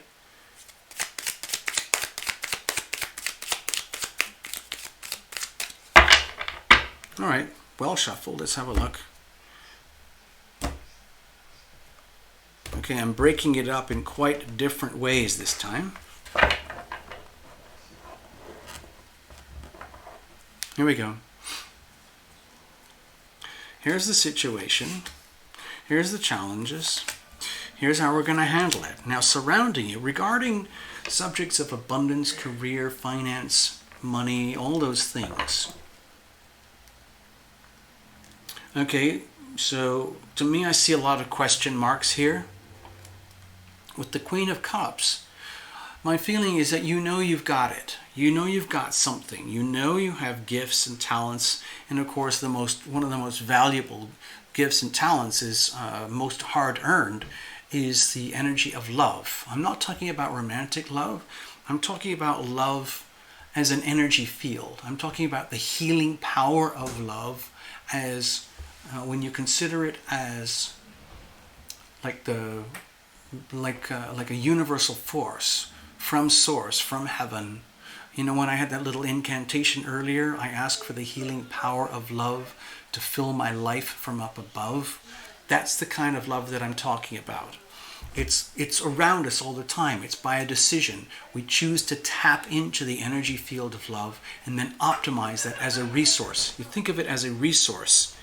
So my feeling here with the Queen of Cups is that whether you like it or know it or not, you've done a really, really good job of getting yourself into a position in life where you have a very high degree of ownership of love in the most, let's say, the most refined understanding, okay?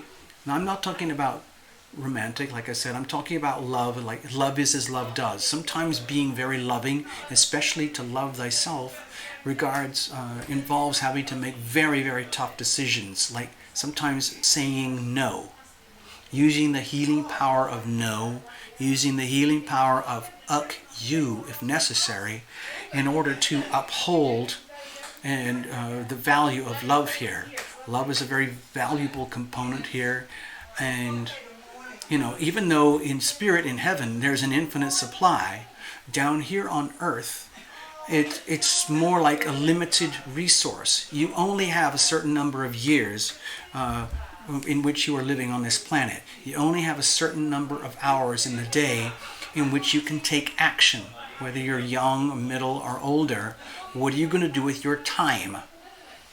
Your time is a very valuable resource, because in those hours and minutes during the day, how are you going to optimize this energy here, the healing power of love? You have it, so the question is now, with all this abundance, what are you going to do with it?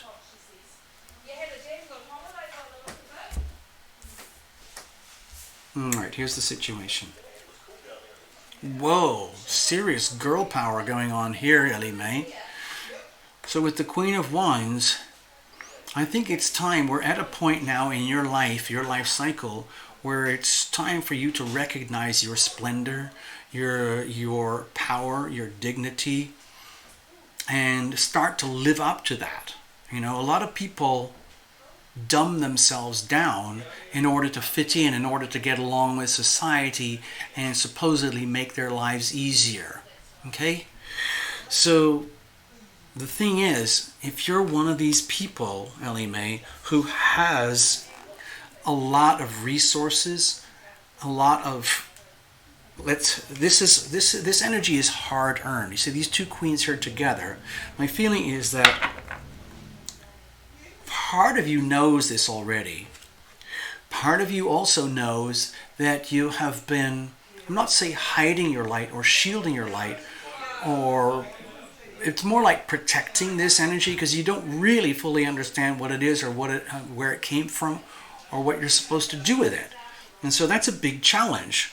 In other words, just imagine you just won the lottery and you had a huge amount of money, like, you know, $20 million, $100 million. It sounds great, but it's actually a huge problem. What are you going to do with that? Okay?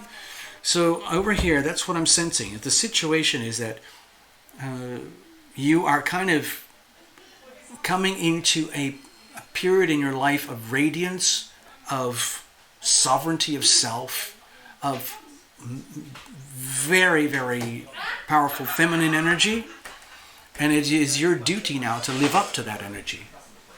Hold on, somebody wants to come in. Hi, hold on. Hey, if you need something out of the fridge. Yeah, it's cool.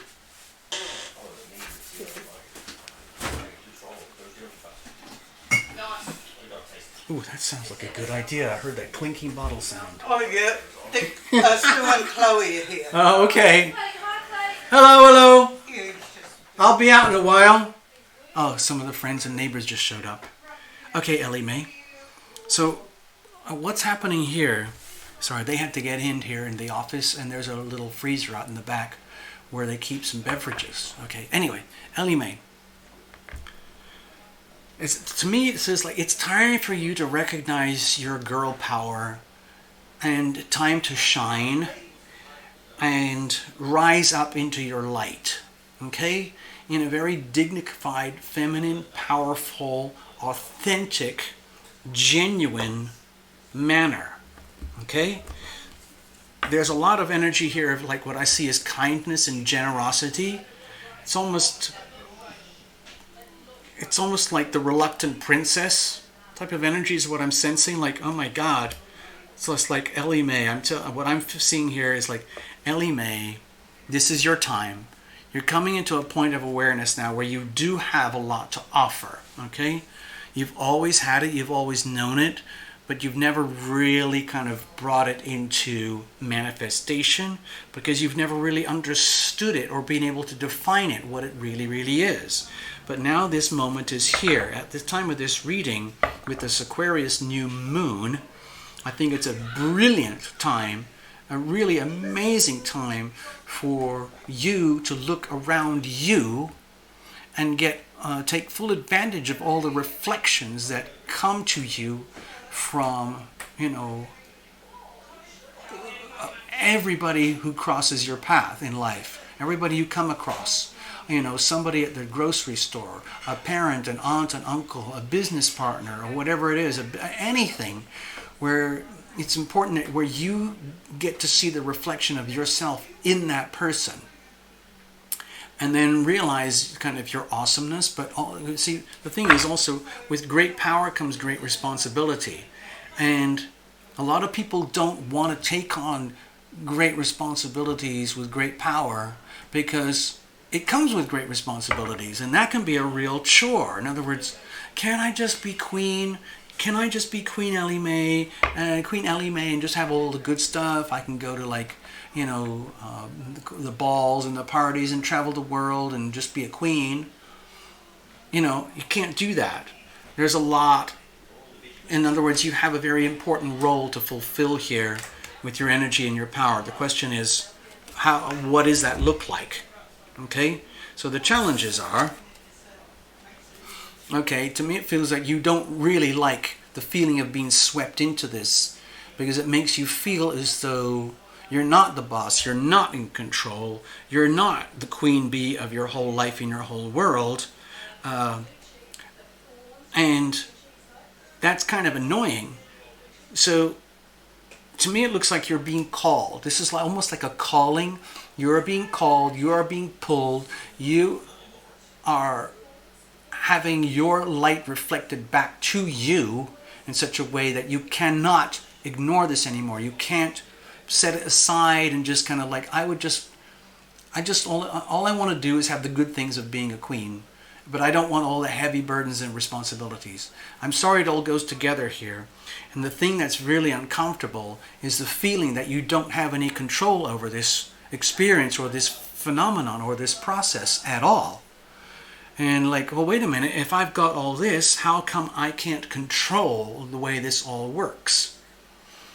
Especially when it comes to career, finance, and money.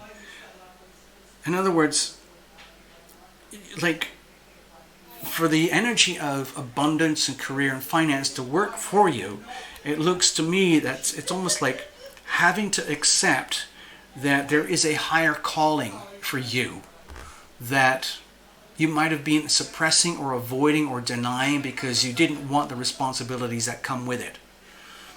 How are we going to deal with this?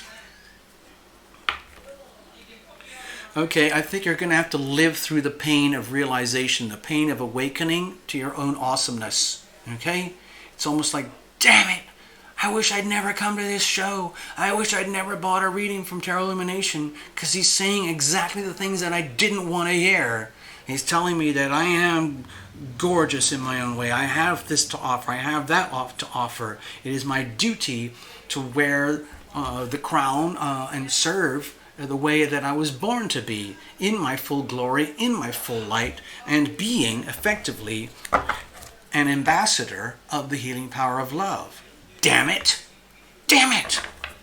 Because that means it's a life of service where it's like, you know, I don't know if you've been watching that show on Netflix about the Queen. It's like she doesn't have a life as a person for herself. She can't indulge herself in just being a little girl or having tantrums. She has to honor the monarchy. She has to honor her role. She has to honor the crown to which she was born.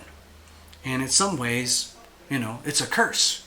So my feeling is here to understand it and recognize it, but do not be drowned. Do not let yourself be drowned or lost in this new awareness. In other words, like, damn it, why did you have to tell me this stuff, Terra Illumination? I hate you, I hate you, I hate you. It's not, doesn't make any sense. There's so many other things I can do with life besides what you're telling me is happening here. And now I'm going to have to do something really important, and I'm going to have to be in the light. I'm going to have to shine my light, and I can't dumb it down. It means I'm going to have to be on show all the time. People are going to judge me. What happens if I fail? Are they going to like me or not? It doesn't matter, okay? So my feeling is with the Nine of Swords, the card of high anxiety, you've got to feel it to heal it. You've got to reveal it to heal it. And if you have been suppressing yourself, either deliberately or unconsciously, for a long time, or your whole life up to this moment, now is the time to admit it.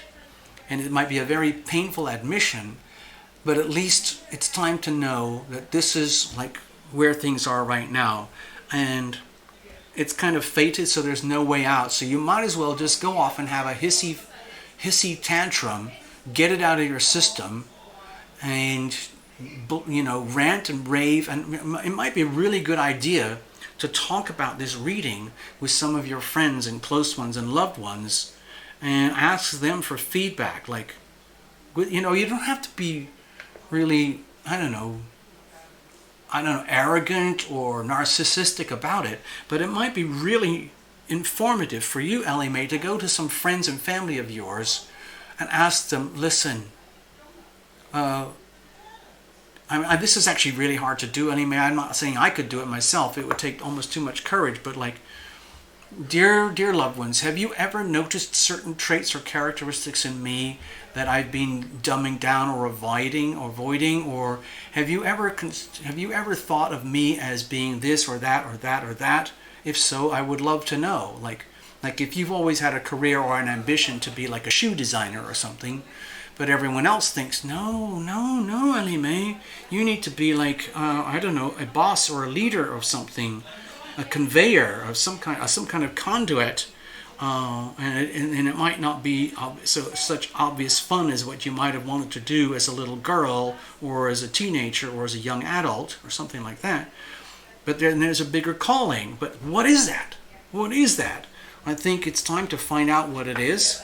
You probably already know. It's just that it's almost like you're pissed off. The way to handle it is accept that you might be pissed off for being outed. You have been outed. Okay? Ellie Mae, you have been outed. And there's no going back. You're going to have to shine your light. You're going to have to be a conduit of the healing power of love in some way, shape, or form. And that is going to be linked up with career. Okay? And then career links with finance. Okay? So there's a lot more that needs to be discussed here in this reading, but Ellie Mae, this is not the time or the place. So I'm going to leave it at that for now. I'm sorry that we outed you today, but this is just how it is. All sorts of weird stuff happens on this channel, and that just happened here. I hope you can handle it, okay?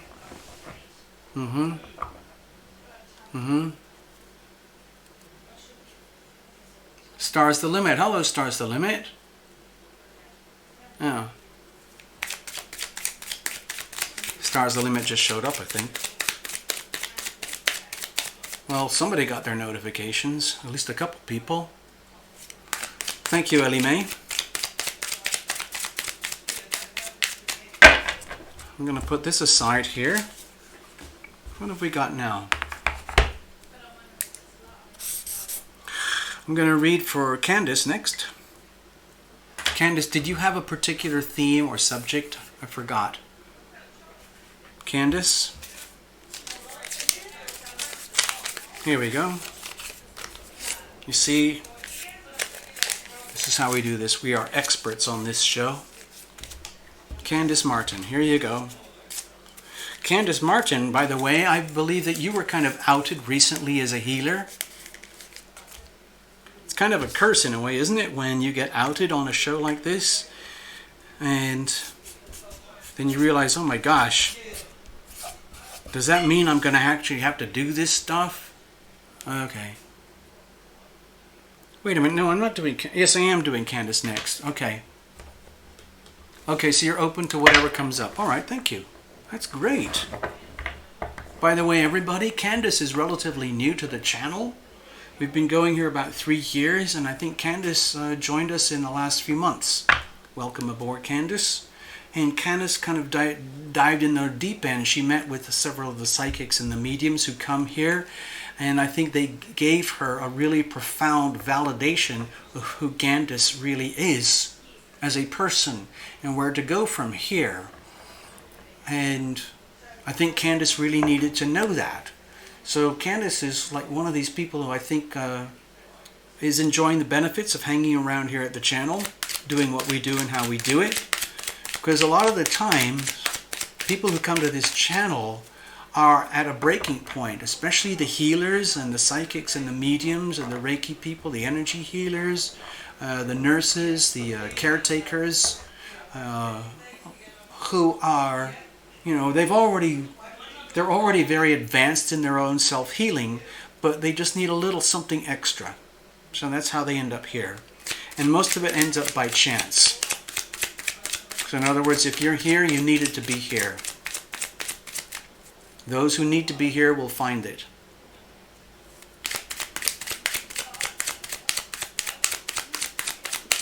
Go Candace.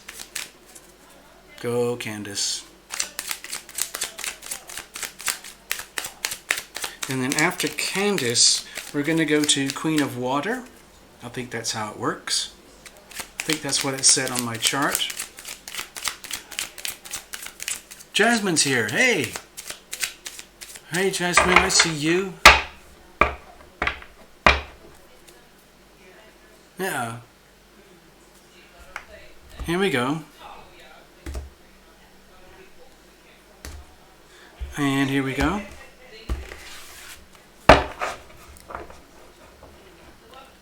It's getting very rowdy next door.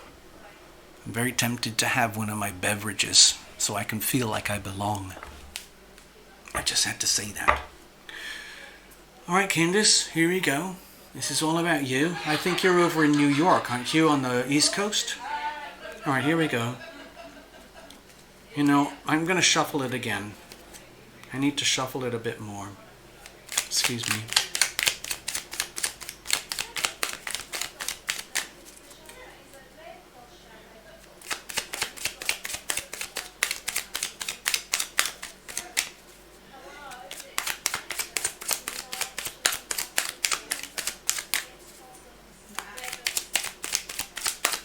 All right. It's almost like Candace is kind of a natural for this channel and the kind of energy things that we do here. I know there's thousands of YouTube channels now who do all this stuff, but you've chosen to be here, so I'm very honored. Here's the situation. Here's the challenges. Here's how we're going to handle it. Now let's have a look at the energy around this. You know, when I talk about the weather, I think of it as the planets primarily, but it could be anything, okay? 7 of Cups. Okay, so don't be scared of this, Candace. What I feel this is telling me is to encourage you to tap into your dreams, tap into the dream world, tap into the really, really, the world of creativity, of art, of dreaming, and tuning into the, let's just say, I'm thinking of the names like Mozart, Beethoven, the Beatles, Monet, Cézanne, like famous painters, famous writers, famous artists, famous musicians, people who seem to have magical gifts above and beyond any description, and it sets them apart from humanity. Like Paul McCartney, making all these pop songs and things like that. And a lot of it, the reality of it, is it comes from the ether, from the great beyond, divine inspiration. My feeling here is that, Candice, you might be one of those people who would really resonate very well by deliberately cultivating your ability to tap into dreams, the art, like the art worlds, poetry, writing, music, divine inspiration in some way or other. What you do with it is a whole other thing. I'm not saying you have to be an artist or a writer or a musician.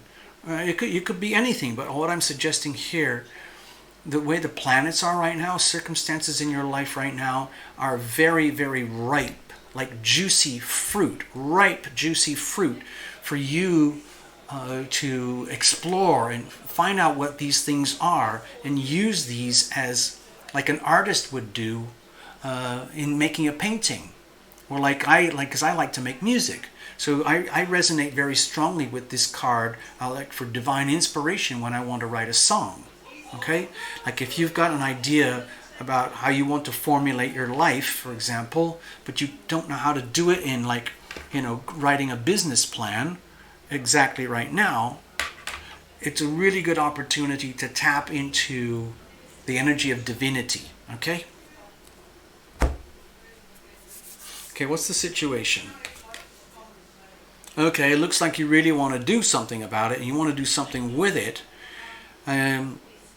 Almost like you're fired up, and you kind of know this already, and you know that you have to do something important, something that has significance and meaning regarding the bringing of light and truth and clarity and wisdom and knowledge to the earth. I don't know whether that would be like some kind of counselor, or whether you've ever thought of like being a writer, divinely inspired, or doing something with your with whatever it is inspires you from the dreamland, from your connection with source, bringing that. Let's do it this way. Pretend you could just plug your finger into heaven and get a massive download of amazing source energy, and it would come through a cable and a wire, and it would come into you here, like tethered, how you tether a phone to a laptop or something. So you tap into the energy of heaven over here for divine inspiration, and you're bringing that into life here right now. What does that look like for you? Because it looks like you're charged up and ready to do something and get it to happen, bring some form into it. But I think it's very much to do with bringing wisdom, knowledge, truth, and understanding to like bringing it down, like almost to earth.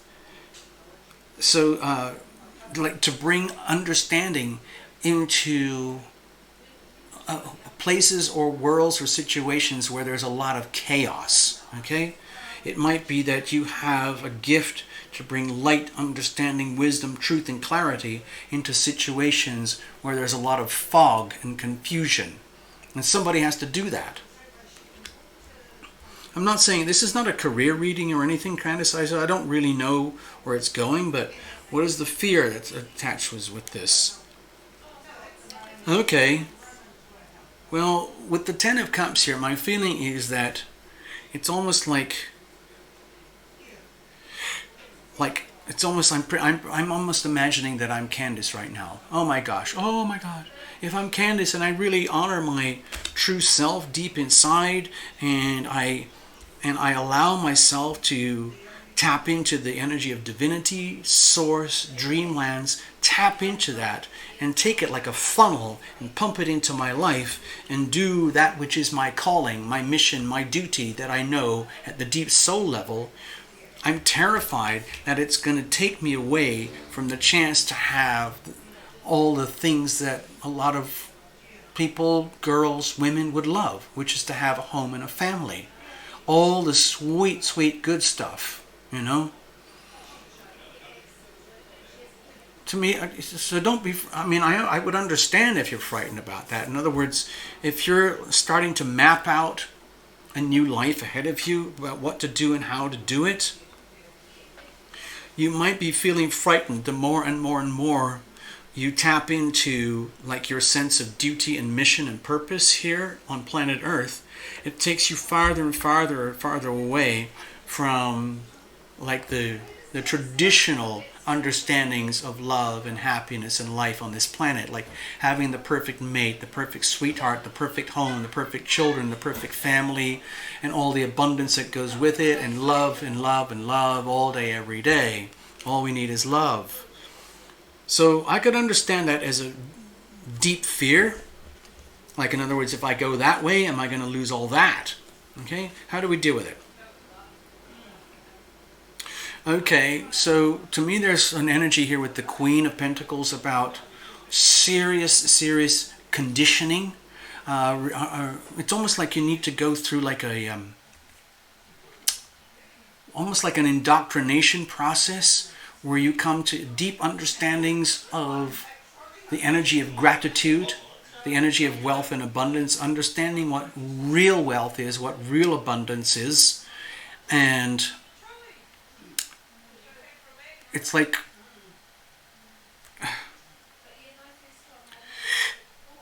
I'm not. This feels very awkward, very uncomfortable for me to say, Candace, but to me it feels like it's almost like you're being groomed, okay? To me it feels like Tarot Lumination is here to give you a very gentle message that, like, it's really important that you tap into this energy of source, love, the healing power of love. Make it your friend. Become deep, close friends with divine inspiration. Turn that into some kind of mission, purpose that has meaning in this life for you and especially for others. Like it's almost like a life of service, being a champion for other people who don't have what you have. Because I think you know a lot about love and what it's like to have it, but you also know what it's not like to have it. And so with the Queen of Pentacles here, to me this looks like a kind of a conditioning, like a reckoning. Like if you look at the Queen of Pentacles as a person who has made a lot of sacrifices and worked very, very hard to get to this pinnacle of existence where they truly, truly understand abundance, wealth, and what really counts in life. Things like kindness, patience, good listening, good speaking, right words, right thinking, knowing when to say no, knowing when to say yes, always being aware, being very, very grateful. Like all day, every day, the attitude of gratitude is going to have to be like infused, like in you. Like what did I say? It was like you're being conditioned. Like you're being conditioned into understanding what real wealth is, and that you have that, and you can share that with others. So like again, like the queens we had earlier, like you could like becoming an ambassador. It's almost like living by example. It doesn't mean you necessarily have to have a very obvious career about being the Queen of Pentacles, but it's more like just living by example, being someone who lives with high integrity, understanding what really, really counts in life. It's not about having so much money or so much, let's say, status or career or cars or houses, but it's living a life of integrity, truth, and being an ambassador. And like you have to do that yourself now. And then by you doing that yourself, then other people understand that from being close to you. Like whoever you are with, whatever you're doing, you have to maintain very high standards, especially with regards to the attitude of gratitude, understanding how really fortunate you are, how lucky you are to have this and to be this, and now you have to live by example. And it's nothing to be squandered, okay? This kind of energy is extremely valuable, and you don't just give it away like charity, okay? So when you do that, when you live like that, and you live like, in other words, if you combine a sense of mission with a lifestyle of high integrity and always maintaining the attitude of gratitude, then you have less and less chance of forsaking this or losing this. Okay? Because it's there, you're just scared that you're not going to have it. Okay? So the way to have it is to live like almost as an ambassador of the truth, doing what has to be told, saying what has to be said, doing what has to be done in ways that are very high levels of integrity and honor.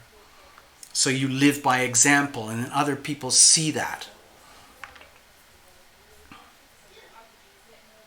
And it all starts from here. Candace, I hope that made sense to you. I really do. I really do. You know, when I do these readings, it's more or less like mediumship, but I have to use cards because it helps create a center of focus for the client, for yourself. Okay? So that's why I like doing these cards this way. It's not conventional tarot, I know, but at least you get something that is, usually triggers a nerve somewhere. So it sounds from the notes on the screen that we touched on something. All right, let's have a look. I'm going to shuffle it up. And we have... Thank you, Candace. Now we're going to go to Queen of Water. Here we go.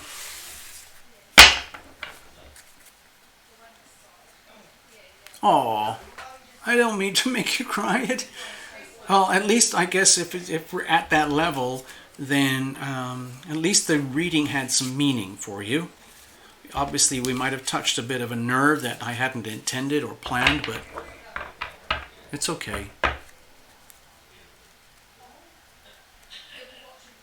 All right, moving on now. I think we said I'm going to go to Queen of Water. Here we go. Candace, if you need to, you can watch it again tomorrow on the action replay on the channel.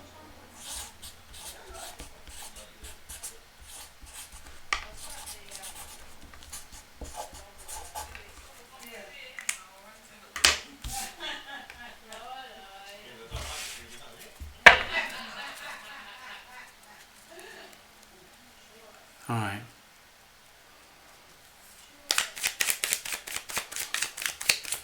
Here we go. I'm just clearing the deck, people. Just clearing the deck.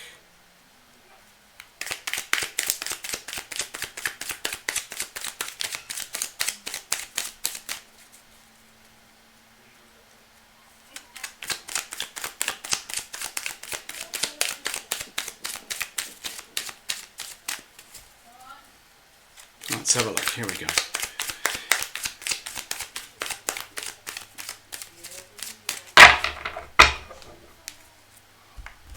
All right.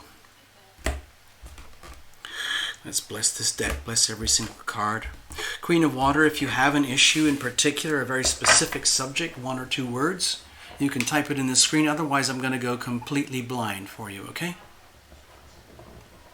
Queen of New Love, please be my Divine Masculine. Okay.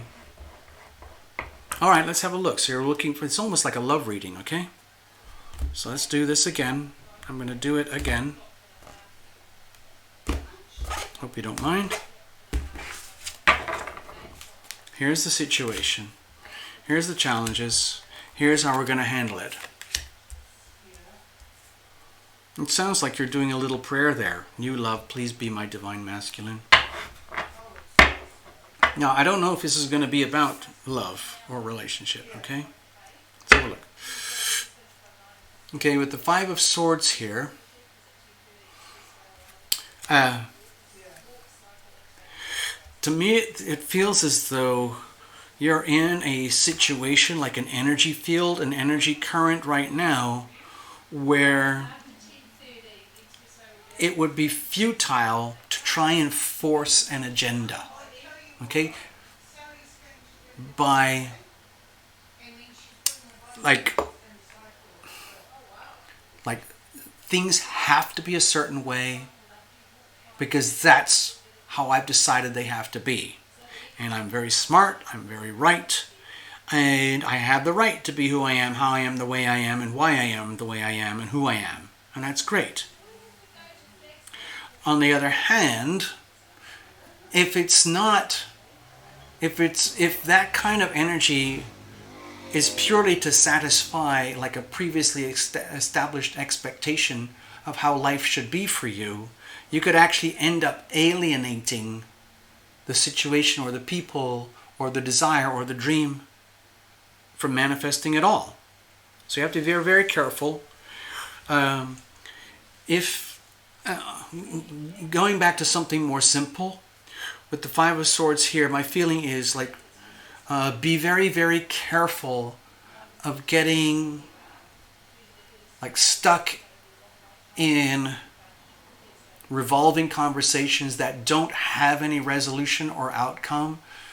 You know how some people like just go over and over a problem simply because it's almost like a twitch, like a nervous twitch, and they can't let it go. They don't want to let it go because if they let it go, they might feel as though they're going to lose. And so they just keep things going. It's just like perpetuating a drama for the sake of it, rather than having to deal with the vacuum of letting something go and the vacuum of not winning. Okay? So what I'm sensing now is be very, very careful of your own wishes. Okay? Be very careful of how you define, be careful of your words. Understand that your words have very specific energies attached to them.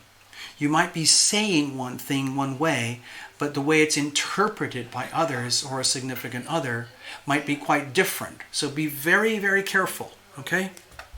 Be careful with your words, be careful with your intentions, and be aware of what's actually being communicated and expressed as opposed to what you think or wish to express, okay? What you think is being expressed or what you wish to express. Okay, what's the situation? Okay, so with the World card here, it's like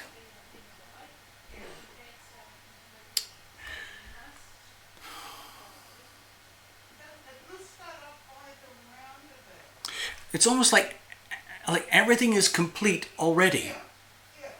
And by adding layers of wishes for a certain specific thing to happen, let's say it's with this love life thing, this love life issue, it's almost like you're telling the universe to mold itself around you so that it suits your expectations about how life should be, the way you've studied, learned, been conditioned or expected or desired. And it's come to the point in time now where that's no longer an acceptable or viable way of conducting love and life and relationships. And so that leaves you stuck in a situation where it doesn't matter how nice they are, how nice you are, or whether you consider them a divine, like a true love, or they consider you a true love. It's like the actual way to measure it is kind of redundant right now, because it looks to me is that life as you know it or have known it is essentially coming to an end, and life as you're going to learn how it comes to be is starting to come into being. We're on an Aquarius new moon right now, and some people believe that this is actually the start of the new year. I don't know, it's just some people think that. So I feel it is my kind of duty here as your reader to kind of tell the story as I'm feeling it coming out here, even though you're probably not hearing something that's very pleasant. My feeling is that there's like It's like you probably know this, but you don't want to know it. You don't want to acknowledge it. You would like things to turn out the way that you would like them to be because you're a smart person, okay? And you've lived a certain amount of life and you have ideas, expectations. And it's almost by setting out your expectations, saying, okay, I would like this love relationship to be the one, you're almost condemning yourself to a limitation, because what happens if it isn't? Okay? According to your definitions of what would be, the divine masculine. So can you see how you're actually restricting yourself? And when I see the World card here, this is an indication to me that it's no longer appropriate to consider life and love relationships from that perspective anymore. It's time to understand that how you've known things to be are essentially now redundant, and how things are going to come into being for you is going to be the new levels of awareness that you need to know, that you need to come to terms with. Okay? And that might play out in love and relationship. It might not be the easiest thing. Let's have a look. What are the challenges here? Oh my gosh. Oh, Queen of Water. You see with the Ten of Pentacles here? My feeling is that you've set yourself up almost for a fall. Very high levels of expectation in terms of how love should work out for you in life. Having all the classic ingredients that everybody wants out of a good life. Home, family, house, car, money, career, savings, security, stability, nice in-laws, nice kids, nice nieces, uncles, nephews, aunts, and literally happy, like a really solid sense of home and family and wealth and abundance. And it's almost, so this is such a rich card. It's so full of wealth and abundance. And when you want that so much and so badly, to that level, anything that doesn't quite match that is going to feel disappointing. So it's almost like, it's like being, like those, it's almost like pretend like I'm your mother, and when you're a little girl, and you've got all these amazing little girl dreams about how life should be, love, life, career, home, family, and everything. And I am your mother, and you've started growing up, and I say, listen, honey, it's not really quite like that. Those are fairy tales, and I'm sorry to be the one who has to tell you. And I'm feeling that here right now, like you've got very high levels of expectation, and there's nothing wrong with that. But the higher the levels of expectation, the higher the chances of disappointment. And then when the disappointment kicks in, the higher the chances that you want to reformat everything to fit this. Like, in other words, I have to have this, and if I don't get this, then everything sucks. Can you see how that's actually very limiting? So that's what I think is happening here, is we have to come to an understanding that as lovely as this card is in its own natural energy, you've set yourself up for serious disappointment. Instead of letting the movie of life flow, you've set yourself up, well, it has to be this way, and if it isn't, then I'm going to be really pissed and disappointed. So how are we going to deal with this? Okay, with the Four of Swords here, it's almost like what needs to happen here is a healing, like some kind of healing experience. Now, whether this comes in the context of this particular person, this new love, or a potential new love coming forward, like in the way you wrote it, like a new love could be your divine masculine, like that could be the one, okay? Again, it puts a tremendous amount of pressure on that one particular person to be the one. So you're setting yourself up for a fall. So what I'm sensing here is that what this reading is actually saying is that it would really help. Now, if you look very closely, not everybody sees this, but I see this as a very loving couple in the background here. Maybe you can see it. Okay? But I think of this as past lives energy. Very, very, very deep past life energies where you've already had the experience of being loving and being loved. You've also had the experiences of tremendous losses and failures, poverty, everything that is not this. And you're in a lifetime now where you have to kind of come into balance and harmony and release yourself from very high expectations and allow yourself to live in a more like fluid, natural way where you're not setting yourself up for a lot of pain and disappointment.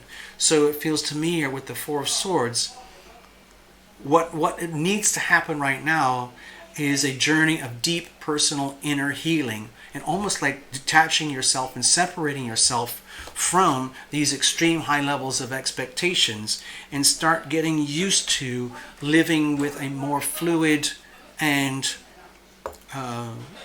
natural way for life and love and relationships to unfold, rather than having to force things to be a certain way according to the will of self. So it sounds like I'm punishing you here with this reading, and I don't mean to, but it's kind of a tough reading for me to deliver because the message is kind of a bitter pill. So I'm going to play you a little song now. It's called Waiting. It's long, but it's called Waiting on the Will of Heaven today. And that's very hard to do because it requires a lot of surrender and a lot of patience. I'm going to play it for you, okay? Okay.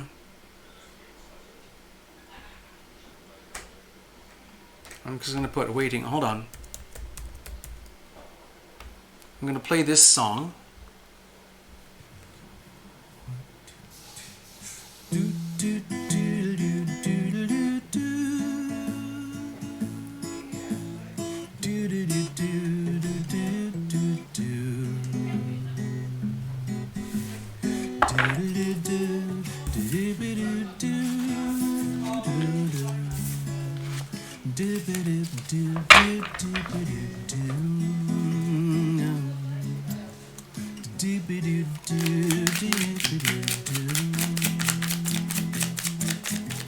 I'm waiting on the will of heaven today. I gotta tune in to what the angels say. I listen for the good news coming my way. I'm waiting on the will of heaven today. I'm waiting on the will of heaven today. Do, do, do, do, do, do, do. Do, do, do, do, do, do, do, do.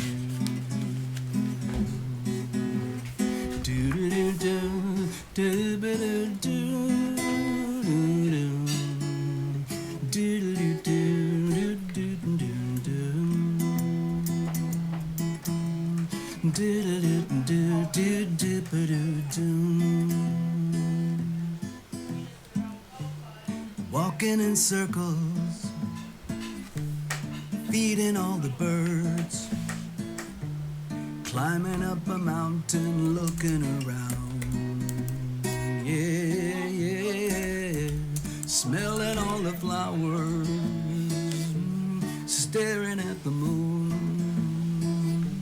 I listen to the waves come crashing down, down. Oh, oh, I'm waiting on the will of heaven today.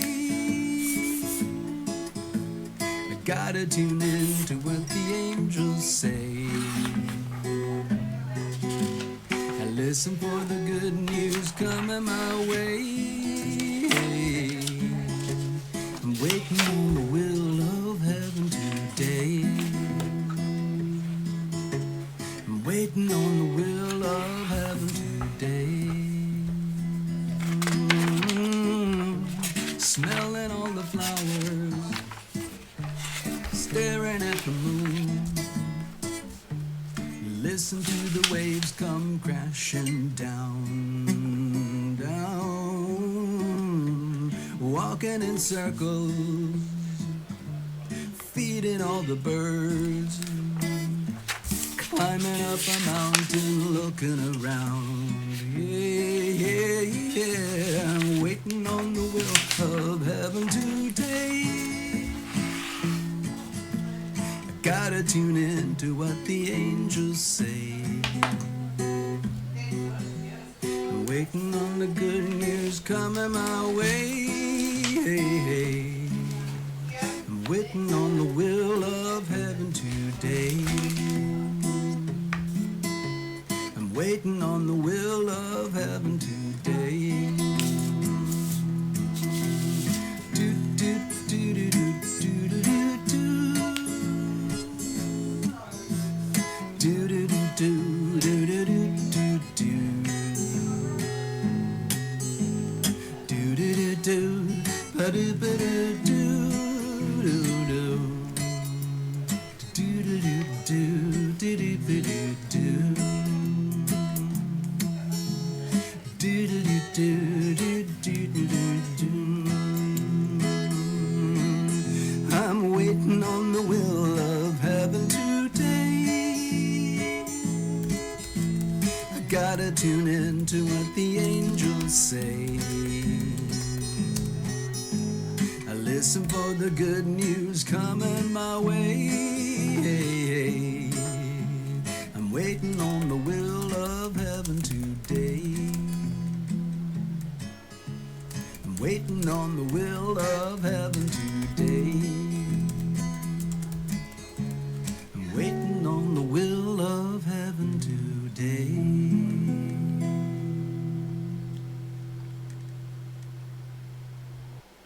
Okay, I'm going to leave it at that, folks. I'm going to kind of wrap it up here. So let me get to the connection with you. Hold on. Here we go. Hey, stars, I see you right there, but I'm wrapping up the show. I'm actually really tired. I don't know if you can tell. And I'm trying to get back into the flow of the show and everything. But right now, pretty much the only things I can handle are the Super Chat lives on the weekends over here. So that means Friday nights and Saturday nights for most of the rest of the world. Like most of the American audience, Friday nights and Saturday nights, okay? So, stars the limit. We'll see you then, okay? And we'll just pick up where we left off, alright? Thank you, Candace. It is time for me to go and enjoy a beverage. You're absolutely right. And we'll do this all again. You know, I love doing this for you. I love doing this with you guys. And we'll do it again. It's been a pleasure to read for you. I'm going to play a song called I Surrender. Okay? It's not the most obvious song to say goodbye on a show like this, but I think with this Aquarius new moon here and all that big Capricorn energy, it's a lot of pressure. It's a lot of pressure on a lot of people. It doesn't matter what sign you are. Wherever it is, there's a lot of pressure on people. And sometimes it's too much. Sometimes it's better just to admit, I can't take it anymore. Give yourself permission to have a breakdown. Give yourself permission to lock yourself in the bathroom and cry your eyes out. Give yourself permission to go for a walk or get an ice cream or, call up somebody that you haven't talked with.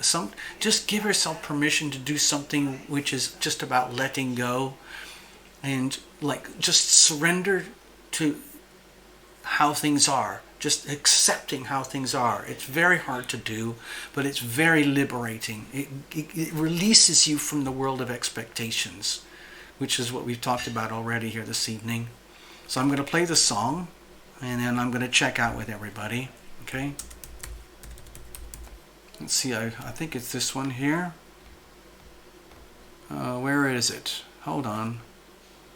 Surrender. Where is it? I know I've got a copy of it here somewhere. It's not coming up in my song list for some reason. Damn, I'm so sorry. Hold on. Where is it? Music, how about this? Oh, here it is. How about this? Let's try this. Let me see if it works. Hold on. Oh, how the body craves. Oh, how the heart it aches. Oh, how the soul knows all of this. Feels like you manifested me in ways that match perfectly, answering my own wish for sure. So many lifetimes in the making. This time round there is no faking, no mistaking. I surrender, I surrender. My hands are held up high, my knees are on the ground. I surrender, I surrender. I hand myself over to the mystery of your sweet embrace. There's no going back, don't even have any maps to our new futures. There's only our next breath. We're so fully committed and so fully engaged, so courageous and fighters to the death. Building bridges from your heart to my heart, forging bonds of honest structure, our new start. I surrender, I surrender. My hands are held up high, my knees are on the ground. I surrender, I surrender. I hand myself over to the mystery of your sweet embrace.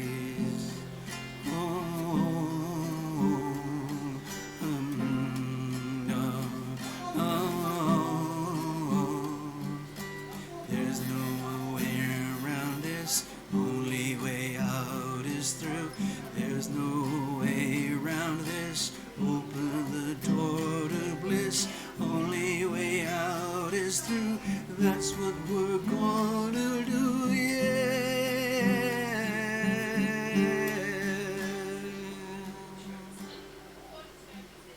I surrender, I surrender. My hands are held up high, my knees are on the ground. I surrender, I surrender. I hand myself over to the mystery of your sweet embrace. I surrender. My hands are held up high, my knees are on the ground.